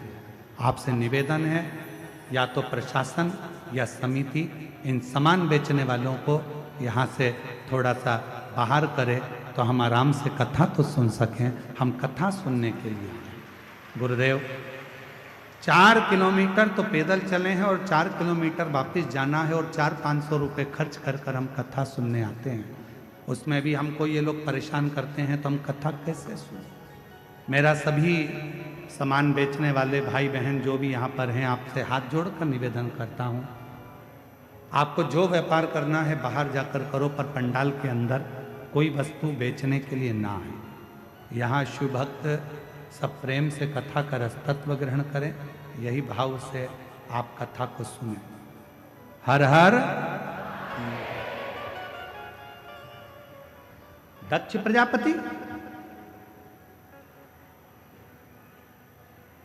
और आपका भी फर्ज है, देखो केवल हमारी व्यासपीठ का नहीं, आपका भी फर्ज है। अगर आपके सामने कोई बेचने आ रहा है तो उसको तुरंत आप बाहर कर सकते हो। बाहर निकलो यहाँ से, पंडाल के बाहर जाकर बेचो, अंदर नहीं आना। ये आपका भी तो फर्ज है, आप भी तो कथा के श्रोता हो। शिव कथा कर रहे हैं। ए दक्ष प्रजापति, मेरे तन की भस्म मेरे देव अधिदेव महादेव को चढ़ेगी, और जब महादेव पर यह भस्म चढ़ेगी और वह भस्म तेरे शरीर पर लगेगी, तब तेरा उद्धार होगा। एक बहुत सुंदर संवाद है। एक वामदेव नाम के शिव जी के परम भक्त हुए, शिव उपासक थे, उनको शिव योगी भी कहते थे, वामदेव उनका नाम था। शंकर की भक्ति बहुत, एक नियम उनने अपनी जिंदगी में ले रखा था, केवल एक नियम। और आपसे भी निवेदन है, अगर शंकर जी के मंदिर में आप जाते हो रोज प्रतिदिन भगवान शिव के मंदिर में जाते हो, शंकर जी के मंदिर में दर्शन करने जाते हो, शंकर जी के मंदिर में एक लोटा जल चढ़ाने जाते हो, शिव जी के मंदिर में यदि आप प्रतिदिन जाते हो तो मेरा एक निवेदन आप सबसे है कि शंकर जी के मंदिर की कोई एक सेवा आप खुद अपने पास में रखो। मंदिर में जाऊंगी झाड़ू लगाऊंगी, मंदिर में जाऊंगी जितना निर्माल्य पड़ा होगा उसको उठाकर एक कोने में रख दूंगी, बाद में विसर्जन कर दूंगी। मंदिर में जाऊंगी, किसी ने दिए लगा कर रखे होंगे, उन दियों को जब वो ठंडे हो जाएंगे उठाकर एक कोने में रखी आऊंगी। मंदिर में जाऊंगी, मंदिर के जितने लोटे हैं बर्तन हैं उनको मैं साफ कर दूंगी। मंदिर में जाऊंगी, बेलपत्र ले जाकर मंदिर में रख दूंगी, बाबा को चढ़ जाएगा। मंदिर में जाऊंगी, कहीं जाले लग रहे होंगे, झाड़ू उठाऊंगी, उस जाले को मैं साफ कर दूंगी, जिससे मेरी जिंदगी के सारे जाले समाप्त हो जाएं और मेरी जिंदगी भी अच्छी हो। एक नियम, जब हम हमारी जिंदगी में कोई एक नियम धारण करते हैं तो देवाधिदेव महादेव हमारी ओर अग्रसर होकर आते जाते।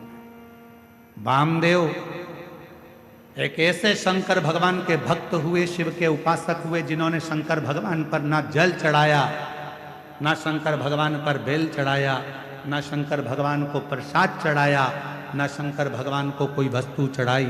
उस वामदेव शिव भक्त ने अगर कुछ चढ़ाया तो शंकर जी को रोज प्रतिदिन भस्म तैयार कर कर शिव जी को भस्म चढ़ाए, प्रतिदिन भस्म चढ़ाए,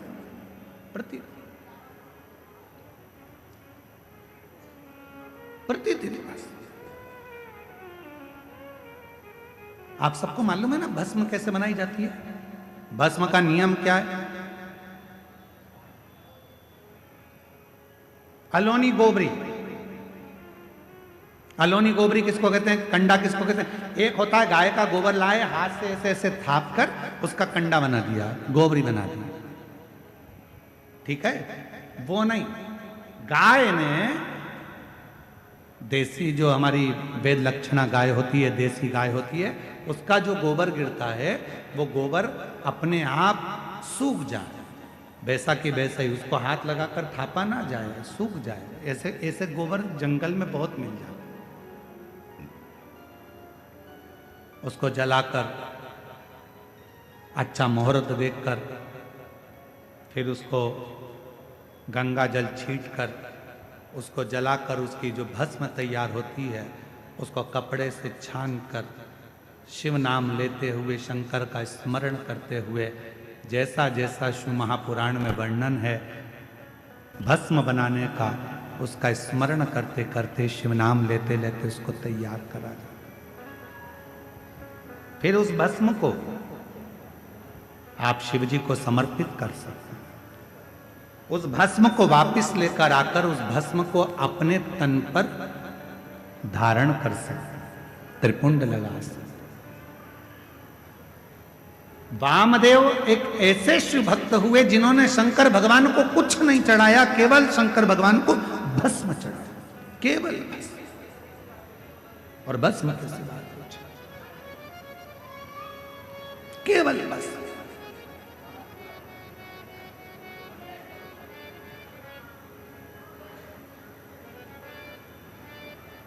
एक दिन क्रौंचारण्य पर्वत के नजदीक में क्रौंचारण्य वन में वो भ्रमण कर रहे थे, और वामदेव शिव भक्त जब क्रौंचारण्य वन प्रदेश में भ्रमण कर रहे थे, भ्रमण करते करते उन्होंने देखा कि शिवलिंग है सामने, भस्म तैयार करी। भस्म तैयार कर कर देवाधिदेव महादेव को चढ़ाकर उस भस्म को अपने तन पर धारण कर रहे थे, लगा रहे थे। तभी वहां एक ब्रह्म राक्षस आ गया, एक ब्रह्म राक्षस।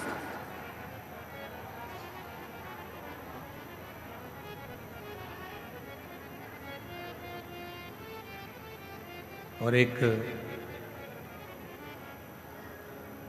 ब्रह्म राक्षस उसी समय पर आया, और जैसे ही ब्रह्म राक्षस आया, उस राक्षस बहुत दिन का भूखा था, उसको कोई भोजन नहीं मिला था। वामदेव को देखा तो बड़ा प्रसन्न हुआ कि आज बहुत दिन के बाद मुझे भोजन प्राप्त हुआ, आज बहुत दिनों के बाद मुझे भोजन मिला है, आज मैं इस भोजन को ग्रहण करूंगा, आज बहुत दिनों के बाद मुझे प्राप्त हुआ। और ब्रह्म राक्षस थोड़ी देर तक तो देखा और देखने के बाद ब्रह्म राक्षस ने वामदेव को खाने के लिए उनके हाथ का स्पर्श कर लिया। स्पर्श करते से ही जो तन पर भस्म लगी थी वो भस्म वामदेव शिव मुनि के शरीर की वो भस्म ब्रह्म राक्षस के हाथ का स्पर्श कर दिया। हाथ का स्पर्श। हमको कभी कभी लगता है कि क्यों इतना किसी पुराण के कथा के पंडाल की मिट्टी को लोग लेकर नहीं जाते, पर शिव महापुराण के कथा के पंडाल की मिट्टी को भी लोग अपने शरीर पर धारण करते हैं। ये इस कथा से सीखने को मिलता है वामदेव जी की कि भगवान शंकर के भजन का बल कितना बढ़ता है कि शिव जी के शरीर पर लगी हुई भस्म राक्षस का भी कल्याण कर देती है, तो शिव पुराण की कथा की पंडाल कई जीवों का कल्याण कर जाती है, कई जीवों का।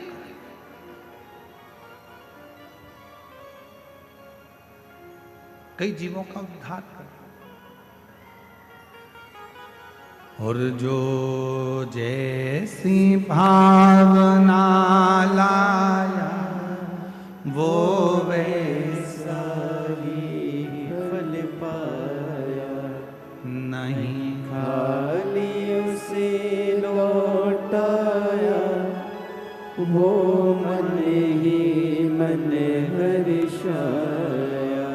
और कर दिया माला माल काशी वाले ने लुटा दिया भंडार, काशी वाले ने लुटा दिया भंडार, काशी वाले ने कर दिया माला। माल, काशी वाले ने।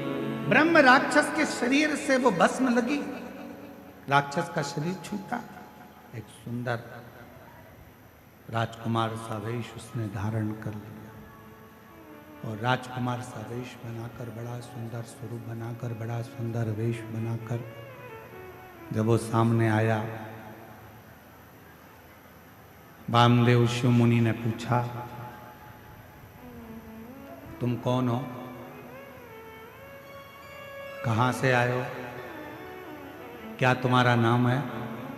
अभी तो तुम मुझे खाने वाले थे, तुम तो राक्षस हो, और अब तुमने इतना सुंदर रूप रख लिया, कौन हो तुम? कहा, गुरुदेव, पूर्व समय में मैं पवन राष्ट्र रक्षक था, मेरा नाम दुर्जय था।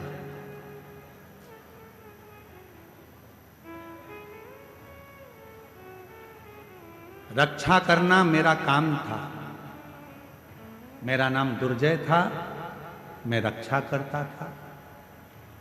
एक गलती मुझसे हो गई, ना तो मैं कभी शंकर का उपासना करता था, ना कभी मैं मंदिर शिव जी के गया, ना कभी मैंने शंकर का भजन किया, ना कभी मैंने शिव की आराधना करी, ना साधना करी। और कोई अगर शंकर के मंदिर जाता था, शंकर को लोटा भर जल चढ़ाने जाता था, या शिव की भक्ति कोई करता था, तो उसमें मैं अड़चन उत्पन्न करता था, उसको रोकता था। रोक रहा, मेरी जीजियों, मेरे जीजाओं, मेरी बेटियों, मेरे बेटाओं, मेरी माताओं, मेरे बुजुर्ग माता पिता, स्मरण करिएगा, तुम्हारे मोहल्ले में, तुम्हारे परिवार में अगर कोई शंकर जी को एक लोटा जल चढ़ा रहा है तो चढ़ाने दो। कोई शिव का भजन कर रहा है, करने दो। कोई शंकर की कथा में जा रहा है, जाने, उस पर टांट नहीं मारना, उसको ताना नहीं कसना, उसको ताने नहीं देना। इस बहन ने क्या लिखा, इस बहन ने इस पत्र में लिखा ना कि मेरे जब 22 साल की लड़की मेरी चली गई तो लोगों ने ताना देना प्रारंभ करा। आप कहते हो कि शंकर के मंदिर जाओ, मैं शिव जी के मंदिर जाना चालू करी और मेरे गांव के लोग, मेरे मोहल्ले के लोग मुझे ताना देने लगे। बताओ, 22 साल की लड़की चली गई और ये मंदिर जा रही है, शंकर के मंदिर में जल चढ़ाने जा रही है। निवेदन है, कोई ताना मत दीजिए, कोई अपशब्द मत कहिए। क्यों? तुम तो ताना दोगे, पर उस ताने का जवाब जो दुखी है वो कभी नहीं देता। उस ताने का जवाब तो जिसका वो भजन करती है वो देता। गांव के लोग कहते थे 50 वर्ष की अवस्था होने वाली है, क्या औलाद होगी? क्या वो 22 साल की लड़की वापिस आएगी? पर उसके यहां देर है, अंधेर नहीं। और वो जब कृपा करता है तो छप्पर फाड़ कर दे देता है। जब क्या हो सकता है, क्या दे सकता है? मेरा नाम दुर्जय था, ब्रह्म राक्षस कह रहा है मेरा नाम दुर्जय था। कोई मंदिर जाता था तो ताने देता था, कोई भगवान के भजन में जाता था तो उसको ताने देता था। मंदिर जाने के लिए मैं उनको रोक लेता था, कह देता था क्या करोगे मंदिर जाकर, क्या रखा है शिव पुराण में, क्या करोगे शंकर की कथा सुनकर। ऐसे तो बहुत आते बहुत जाते, दिन रात मैं शंकर की निंदा, मंदिर की निंदा, शिव पुराण की निंदा, शंकर के भक्त की निंदा दिन भर करता था। आखिरी में मेरे शरीर में एक रोग लग गया और वो रोग इतना बढ़ता चले गया। एक रोग के साथ दूसरा रोग लग गया, दूसरे रोग के साथ तीसरा रोग लग गया। जो शिव की निंदा करता है, भगवान शंकर या भगवान शंकर के भक्त की अगर कोई निंदा करता है, शिव महापुराण की कोई निंदा करता है, आखिरी का उसका शरीर बहुत बेकार हो जाता है। शरीर इतना बुरा हो जाता है कि घर के लोग भगवान से प्रार्थना करते हैं कि इसको उठा लो, भुगत रहा है, अब उठा लो, अब मत रखो इसको संसार।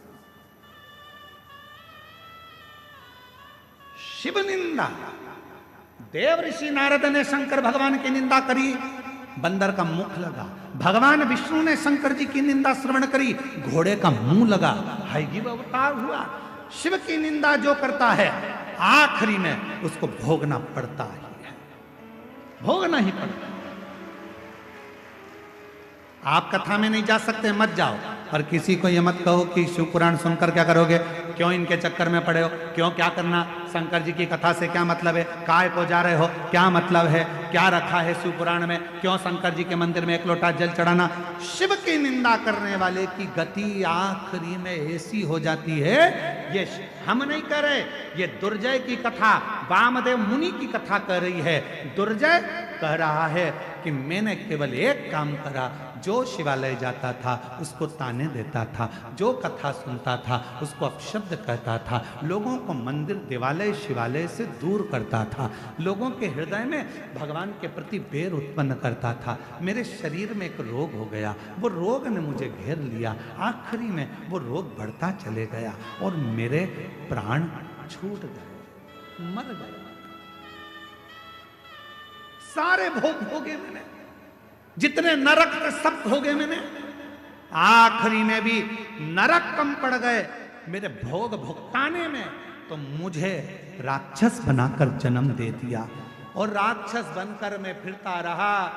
जब मैं राक्षस बनकर नीचे आ रहा था, उसी समय पर मुझे शंकर का गण नंदी मिला और नंदी से मैंने पूछा कि मुझसे बहुत बड़ी गलती हो गई, मेरा प्रायश्चित क्या होगा, मेरा शरीर कैसे छूटेगा, मैं इस राक्षस की योनि से कैसे छूटूंगा।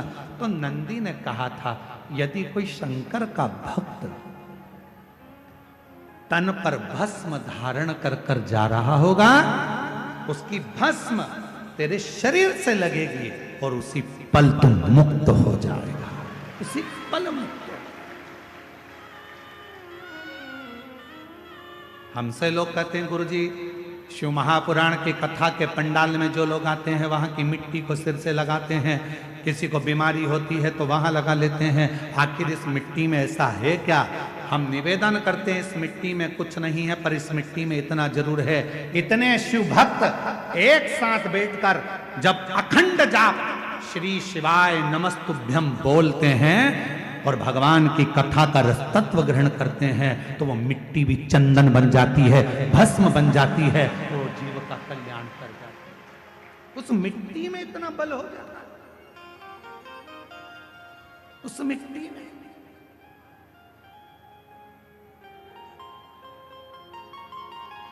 किसी के 10 साल बच्चे नहीं, किसी के 12 साल बच्चे नहीं, किसी के एक पत्र है।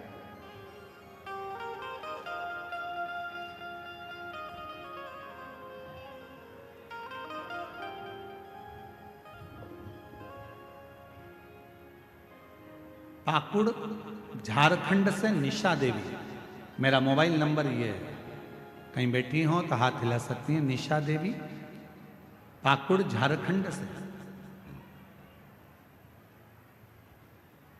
14 फरवरी 2025 को मेरे पति को अचानक शाम में चक्कर आया, वह गिर गए। उनको हम हॉस्पिटल लेकर गए तो वहाँ डॉक्टर ने हमको धुलिया के रेफर कर दिया, आईसीयू में हम लोग उनको रखे। डॉक्टर ने पूरा शरीर पैरालिसिस मार गया, पूरे शरीर में लकवा था, बोल नहीं सकते, ब्रेन के अंदर ब्लड के थप्पे जम चुके थे, ना वो हिलते थे, ना डोलते थे, ना बोलते थे, पड़े रहते। तब डॉक्टर ने कहा कोई गारंटी नहीं, पता नहीं ये कब उठे, शरीर तो पूरा बेकार हो चुका है। तब कैसे हो सकता?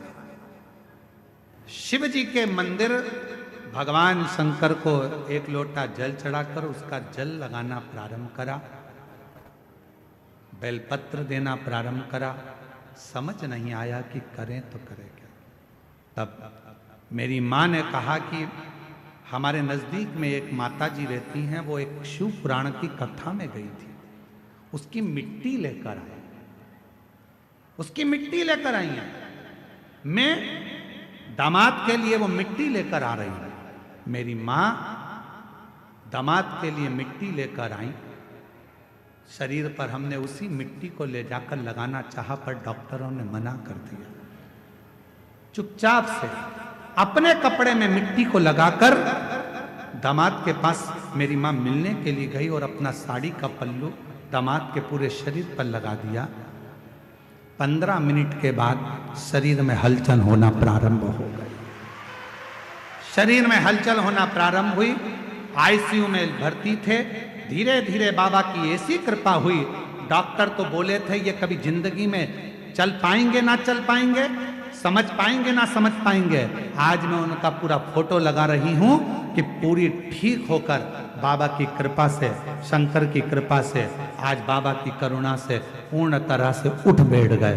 ये शिव क्या है, शिव की रज में क्या है, शंकर की कथा में क्या है, शिव महापुराण में क्या है, सीहोर के रुद्राक्ष में क्या है, कंकर शंकर की पूजा में क्या रखा है, कुबेरेश्वर धाम में क्या है, बाबा बैद्यनाथ की धरा पर। ये तो आपको बाद में मालूम पड़ेगा जब पूरी 7 दिन की कथा हो जाएगी। आप जब अपने घर जाओगे और घर जाने के बाद 3 महीने के अंदर मालूम पड़ेगा कि तुमने कथा में जो मांगा था मेरे बाबा ने तुम्हें दिया कि नहीं दिया। ये बाद में मालूम पड़ेगा। और फिर निवेदन करूं, जब तुम्हारे नजदीक में कथा हो तो पत्र लिखकर भेजने की तैयारी रखना कि मेरे बाबा ने मुझे जो मांगा था, मैंने बैद्यनाथ जी की धरा पर, मेरे बाबा ने मुझे छप्पर फाड़ कर दे दिया, मेरे बाबा ने करुणा कर। यहाँ शिव महापुराण की कथा में बैठने के लिए विवाद मत करो, आगे बैठने के चक्कर में झगड़ा मत करो, समय मत निकालो। जहाँ जगह मिल जाए, हम क्यों इन साउंड वाले से लड़ते हैं? क्या हमको शौक पड़ता है कि हम माइक वाले से लड़ें झगड़ें, हम उनको चिल्लाएं? उसका केवल एक कारण होता है, हमको दिक्कत एक ही चीज़ की होती है कि आप इतनी दूर दूर से 500 600 किलोमीटर दूर से आते हो, धक्के खाकर आते हो, बड़ी मुश्किल से जगह मिलती है और आपको अगर सुनने को भी नहीं मिले तो हमारा भी दिल दुखता है, इसलिए हम इनको चिल्ला देते हैं। हमें शौक नहीं चढ़ रहा कि हम इनको डांटें चिल्लाएं, इनका भी फर्ज बनता है कि ये लाखों की भीड़ केवल सुनने के लिए आती है। महाराज तो दिखता ही नहीं है, नजर ही नहीं आता सियोर वाला महाराज है कहां। केवल एक आस लेकर, विश्वास लेकर लोग यहां पहुंचते हैं और विश्वास के साथ हम भी कहते हैं कि मेरा कुबेरेश्वर बाबा इस वैद्यनाथ बाबा के दरवाजे से तुमको खाली नहीं भेजेगा, झोली भरकर जरूर भेजेगा। जो जैसी भावना लाया वो वैसा ही फल पाया, नहीं खाली उसे लौटाया, वो मन ही मन हर्षाया, और कर दिया माला हमारे काशी वाले ने लुटा दिया। भंडार काशी वाले। वो जिस कामना से आप आए हो, जिस भाव से आप आए हो, जिस विश्वास के साथ आप आए हो, हमारे भरोसे नहीं, आप देवघर वाले के भरोसे आए, आप बाबा के भरोसे आए, आप हमारे भरोसे नहीं।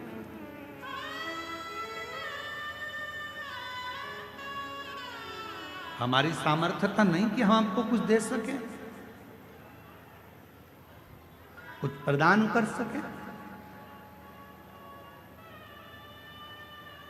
यहाँ कथा में उत्तर प्रदेश के कानपुर से लालू सोनी जी आए, ये बैठे हैं। एक बार हमने इनसे कहा, क्यों लालू भैया तुम रोज ग्रुपों में व्हाट्सएप पर बाबा की रोज थोड़ी थोड़ी कथा रोज डालते हो, लोग सुनते हैं, तुम्हारे को ऐसी भाव अंदर से कैसे आ जाता है? तो ये कानपुर वाले लालू सोनी जी कहते हैं, गुरुदेव हमको रात में शिव जी खुद ऐसी प्रेरणा दे देते हैं कि सवेरे बाबा की ये कथा डालना है और लोग सुनेंगे, जीवन में उतारेंगे और अपने आप उसका फल प्राप्त हो। हम धन्यवाद देते हैं। शिव प्रेरणा खुद देते हैं, शंकर खुद प्रेरणा देंगे। आपको क्या करना है? राक्षस कह रहा है, ब्रह्म राक्षस कह रहा है मेरा नाम दुर्जय था, खूब निंदा करी मैंने शिव की, खूब अपशब्द कहे मैंने शंकर को, आखिरी में मेरा शरीर चले गया। जितने नरक होते हैं सारे नरक मैंने भोगे, उसके बाद भी मेरी मुक्ति नहीं हुई। तब मुझे राक्षस बनाकर भेज दिया। राक्षस बनने के बाद जब मैं आ रहा था मुझे नंदी दिखे। बाबा नंदी से पूछा कि मेरी मुक्ति कैसे होगी, तो कहा कोई शंकर का भक्त अपने तन पर भस्म लगाएगा, वो भस्म तेरे शरीर को छुएगी और वो भस्म तुझे राक्षस योनि से मुक्ति दे देगी। बस हे वामदेव जी, आपके शरीर की भस्म मुझे छू गई और छूते से ही आज मेरी मुक्ति हो गई। रज छूते से, छूकर क्या मिलता है? शिव उपासना कर रही है, भगवान शंकर का चरित्र कर रहा है। इसीलिए शिव तत्व कहता है भोजन भजन व्यापार और मिलन, चार चीजें हैं। आप भी बोलिएगा साथ में, भोजन भजन व्यापार और मिलन। ये चार हमेशा प्रसन्नता में करना चाहिए, चेहरे पर स्माइल होना चाहिए। भोजन करते समय अपने चेहरे पर मुस्कुराहट रखिए, क्रोध नहीं, गुस्सा नहीं, चिड़चिड़ नहीं, अपशब्द नहीं। भोजन करते समय अपने मन को इतना पवित्र रखो कि चेहरे पर प्रसन्नता रहे। आधे से ज्यादा लोग जब भी भोजन करने बैठते हैं, सास के सामने थाली गई, सास का मुंह भगोना हो गया। बेटे के सामने भोजन गया, उसका मुंह फूल गया। ससुर खाने बैठा, उसका मुंह फूल गया। पति जीमने बैठा, पति का मुंह फूल गया। जेठानी कुछ करने बैठी, चाय पीने बैठी, इतनी शक्कर डाल दी, इतनी पन्ना दी, ऐसा कर दिया वैसा, आधी चाय तो वहीं खराब हो गई। चाय वहीं खराब हो गई, स्वाद से बनाई थी, प्रेम से बनाई थी, बोलते से बेकार हो गई, खराब। भोजन करते समय अपने चेहरे पर बोलो बोलो जम के स्माइल रखिए, मुस्कुराहट रखिए। दूसरे नंबर पर भजन करते समय, कथा सुनते समय, भगवान के मंदिर जाते समय, एक लोटा जल चढ़ाते समय अपने चेहरे पर पूरी पूरी स्माइल रखिए, फुल स्माइल, फुल। फोटो खिंचवाएं आप लोगों ने? अरे बोलो तो जम के खिंचवाएं फोटो। फोटो वाले के दुकान पर कितने भी तैयार होकर चले जाओ, फोटो वाले की दुकान पर कितना भी मेकअप कर कर चले जाओ, आखिरी में फोटो वाला जब फोटो खींचने खड़ा होता है, कैमरा लेता है, बटन दबाता है, बटन दबाते समय आपसे एक बात कहता है, जब आप सिर पे पल्लू डालकर बैठ जाती हो तब फोटो वाला बोलता है, मां स्माइल प्लीज। बोलो बोलता है कि नहीं बोलता? क्यों बोलता है? तुम्हारे मेकअप से फोटो अच्छा नहीं आएगा, तुमने कितनी भी अच्छी हेयर स्टाइल बनाई हो उससे फोटो अच्छा नहीं आएगा, कपड़े कितने भी अच्छे पहने हो उससे फोटो अच्छा नहीं आएगा। फोटो यदि अच्छा आएगा तो तुम्हारे चेहरे की थोड़ी सी स्माइल से आएगा। तुम मुस्कुरा दिए, फोटो अच्छा, मुस्कुरा। इसलिए हमने देखा जब भी कोई सेल्फी लेता है ना तो मुस्कुरा, प्रसन्न।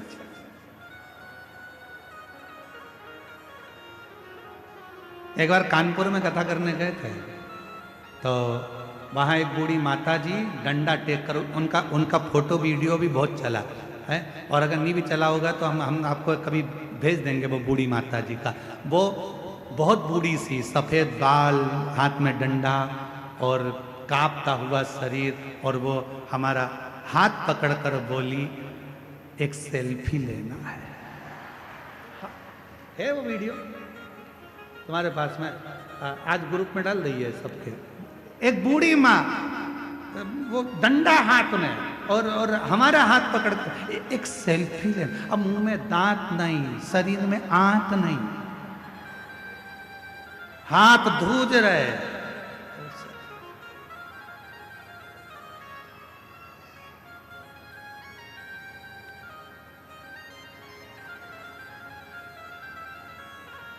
सेल्फी लेते समय स्माइल। तो शिव कथा कर रही है, भोजन करते समय प्रसन्न दिखो, भजन करते समय कथा में जितनी देर बैठो उतनी देर ऐसे मत बैठना किसी ने मार ठोक के बिठा दिया हो। कथा में बैठना तो बड़ी प्रसन्नता में बैठना। मेरे बाप के घर आई हूँ, अपने पापा से कहने के लिए आई हूँ, मैं अपने बाबुल से बात करने आई हूँ, बाबा से बोलूंगी, भोला सब दुख काटो भोला सब दुख काटो मारा। शिव शंकर जपू तेरी माला भोले बाबा जपू तेरी माला। ओ भोला अपने पिता से कहने के लिए आए, बाबुल से कहने। तो शास्त्र कह रहा है भोजन करते समय चेहरे पर प्रसन्नता रखो, भजन करते समय चेहरे पर प्रसन्नता रखो। और तीसरे नंबर पर है ऑफिस में, व्यापार करते समय, नौकरी करते समय, दुकान चलाते समय, व्यापार करते समय अपने चेहरे पर प्रसन्नता। कई लोग दुकान पर ग्राहकों को निभाते निभाते चिड़चिड़े हो जाते हैं, चिड़चिड़। प्रसन्नता ऑफिस में काम करते समय चेहरे पर प्रसन्नता। और चौथे नंबर पर है मिलन, भोजन, भजन, व्यापार और मिलन। मिलन मतलब किसी से भी मिलो, आप यहां पर भी किसी से मिलो, आप कहीं पर भी जाओ, कोई से भी मिल रहे हो, उस समय पर तुम कुछ मत दे सको। कोई गुलदस्ता नहीं है, कोई माला नहीं है, कोई फूल नहीं है, मिठाई का डब्बा नहीं है, देने के लिए फल की टोकनी नहीं है, तो निवेदन है अपने चेहरे की प्रसन्नता दे दीजिए, उसको स्माइल दे दीजिए, वो भी प्रसन्नता। प्रसन्नता। सती मैया ने बस अपने पिता से क्या मांगा था? माता सती अपने पिता से कुछ नहीं मांगी थी, केवल इतना ही मांगा था कि मेरे पति का सम्मान करो, मेरे पति का आदर करो। माता सती ने केवल इतना ही मांगा, और कुछ भी नहीं।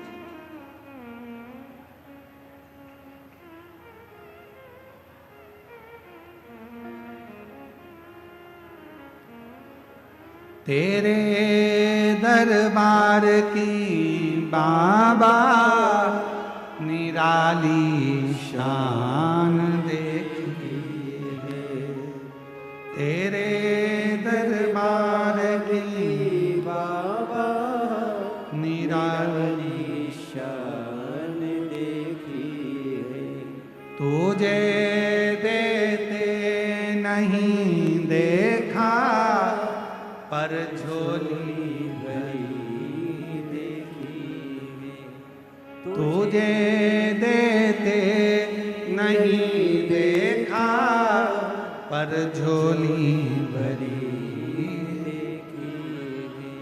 मुख दुनिया मोड़ेगी बाबा तू खेड़ा ना मोड़े। मुख दुनिया मोड़ेगी बाबा तू खेड़ा ना मोड़े। मेरी लगी परी दीनो बाबा तू बेना। उससे प्रेम स्नेह याद रखना। कपड़े में कपास होता है, वृक्ष में बीज होता है, और शिव महापुराण की कथा में स्वयं शिव होता है। कपड़े में कपास होता है, वृक्ष में बीज होता है, और शिव महापुराण की कथा में स्वयं शिव होता है। शंकर को पाने का केंद्र बिंदु है ये शिव महापुराण की कथा। सती ने कहा, मेरे बाबुल मुझे कुछ नहीं चाहिए, मेरे पिता अगर देना चाहते हो तो मेरे पति को सम्मान दीजिए, आदर दीजिए, सत्कार दीजिए, उनको स्थान दीजिए, पर आप वो भी नहीं दे पाए। आखिरी में माता सती अपने प्राणों को त्याग दी। त्याग।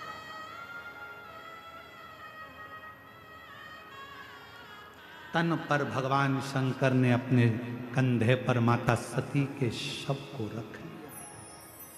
कंधे पर वीरभद्र को तन करा, दक्ष प्रजापति का शीश कटा, अग्नि में गिरा, बकरे का मुख बन गया। बकरे कंधे पर शीश, कंधे पर शरीर, और कंधे पर जब शरीर है, कंधे पर जब शरीर धारण कर रखा था, कंधे पर जब शरीर था, दुनिया के लोगों को लगा कि भगवान नारायण ने अपने सुदर्शन चक्र से माता सती के टुकड़े कर दिए। भगवान नारायण माता सती के टुकड़े नहीं कर पाते, क्योंकि सती के टुकड़े करना बहुत कठिन था। वो सुदर्शन चक्र भगवान नारायण का नहीं था। जब 108 कमल के पुष्प भगवान नारायण श्रावण के महीने में भगवान शिव को दे रहे थे, एक कमल का पुष्प कम पड़ गया था, तब भगवान विष्णु ने अपना नेत्र निकालकर शिव जी को दे दिया था। शंकर जी के 3 नेत्र हो गए थे, और भगवान शंकर ने अपना सुदर्शन चक्र भगवान विष्णु को दे दिया था। तो वो सुदर्शन चक्र भगवान विष्णु का नहीं था, शिव के चक्र से, शंकर भगवान के सुदर्शन चक्र से माता सती के टुकड़े हुए। भगवान नारायण के चक्र से बहुत मुश्किल था टुकड़े होना, शरीर के टुकड़े। जगत कल्याण के लिए वो टुकड़े करे गए कि ये माता सती के शरीर के टुकड़े जब भूमि पर गिरेंगे, ये रज भूमि पर जब गिरेगी, माता का जब शरीर का जो भस्म भूमि पर गिरेगी, संपूर्ण जगत का उद्धार होगा। लोग जब ये शक्तिपीठ पर जाएंगे, शक्तिपीठ की भूमि पर जाएंगे, उस भूमि पर चरण रखेंगे, इनका कल्याण हो जाएगा। माता सती के तन की भस्म इनके शरीर पर लगेगी, इनका उद्धार हो जाएगा। और आप और हम तो कितने किस्मत वाले हैं कि उस भूमि पर कथा सुन रहे हैं, जिस भूमि पर स्वयं शक्ति भी है और स्वयं शिव भी है, उस भूमि पर कथा श्रवण कर।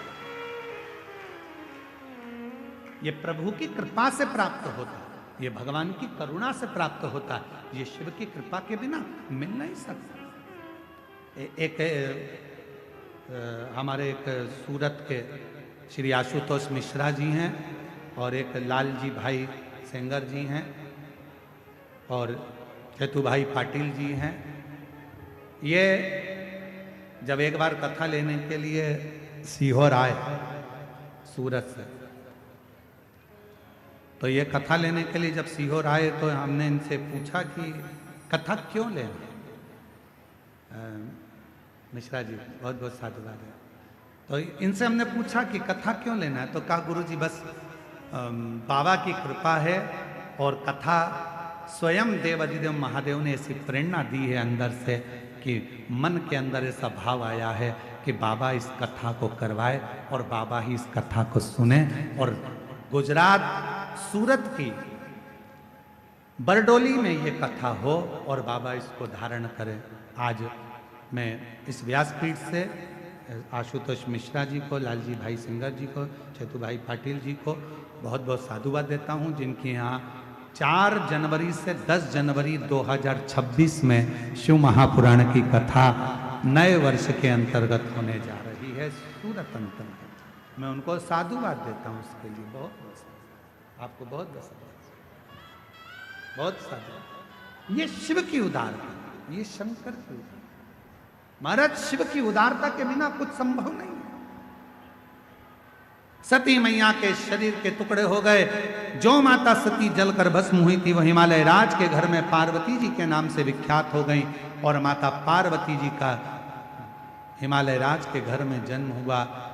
शिव को पति मानकर पूजन आराधना करना, साधना करना, सती माता का वो स्वरूप, माता पार्वती जी का एक आनंदमय भाव और माँ जगत जननी पार्वती जी का शुभ मंगल विवाह भगवान देवाधिदेव महादेव के साथ हो रहा है।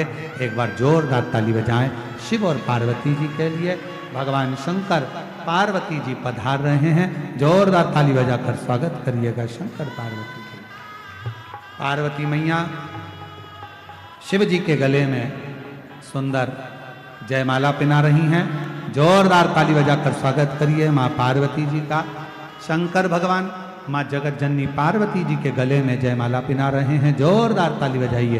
हार हार महादेव।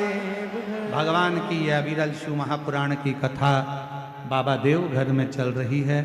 1 बजे से 4 बजे तक प्रतिदिन इस कथा का लाभ आप और हम लेते हैं। हमारा एक निवेदन है, बहुत ज़्यादा संख्या में शिव भक्त आए हैं, बहुत भीड़ है। अपने बच्चों का हाथ पकड़ कर रखें। सोने की कोई रकम पहनकर कथा मंडप में ना आए। अपना कीमती सामान घर पर रख कर आए। कोई भी सामान आपका चोरी जाता है, गुमता है, उसके जवाबदार आप खुद होंगे, ना प्रशासन होगा ना समिति होगी। ध्यान रखें, अपने बच्चों का हाथ पकड़ कर रखें। कोई बीमार व्यक्ति है तो वो कथा के पंडाल में ना आए, अपने घर से कथा सुने। बहुत ज़्यादा बुजुर्ग हैं, चल नहीं सकते, कथा घर पर बैठकर सुने, कथा तक ना पहुँचे। बहुत ज़्यादा संख्या में भीड़ है, अपनी अपनी गाड़ियां जब निकाल कर लेकर जाएं, धीरे धीरे चलना, आराम से गाड़ी निकालना। प्रशासन आपका है, आप प्रशासन के हो। पूर्ण आनंद के साथ आप उस पूरे कार्यक्रम को संभालना। जितने बुजुर्ग हैं घर पर रहकर कथा सुने, बीमार व्यक्ति हैं वो घर पर रहकर कथा सुने, बच्चों का हाथ पकड़ कर रखें। और ध्यान रखें, अगर कोई भी सामान आपका खोता है तो उसके जवाबदार आप स्वयं हैं, ना पुलिस प्रशासन होगी ना समिति होगी। आपको बारंबार कहा जा रहा है, कोई भी सोने की रकम, पैसा, ढेला, सामान लेकर कथा के पंडाल में मत आइए। आप आ रहे हैं, आप स्वयं की जवाबदारी पर आइए और दिल से इस कथा का रसतत्व ग्रहण करिए। हर हर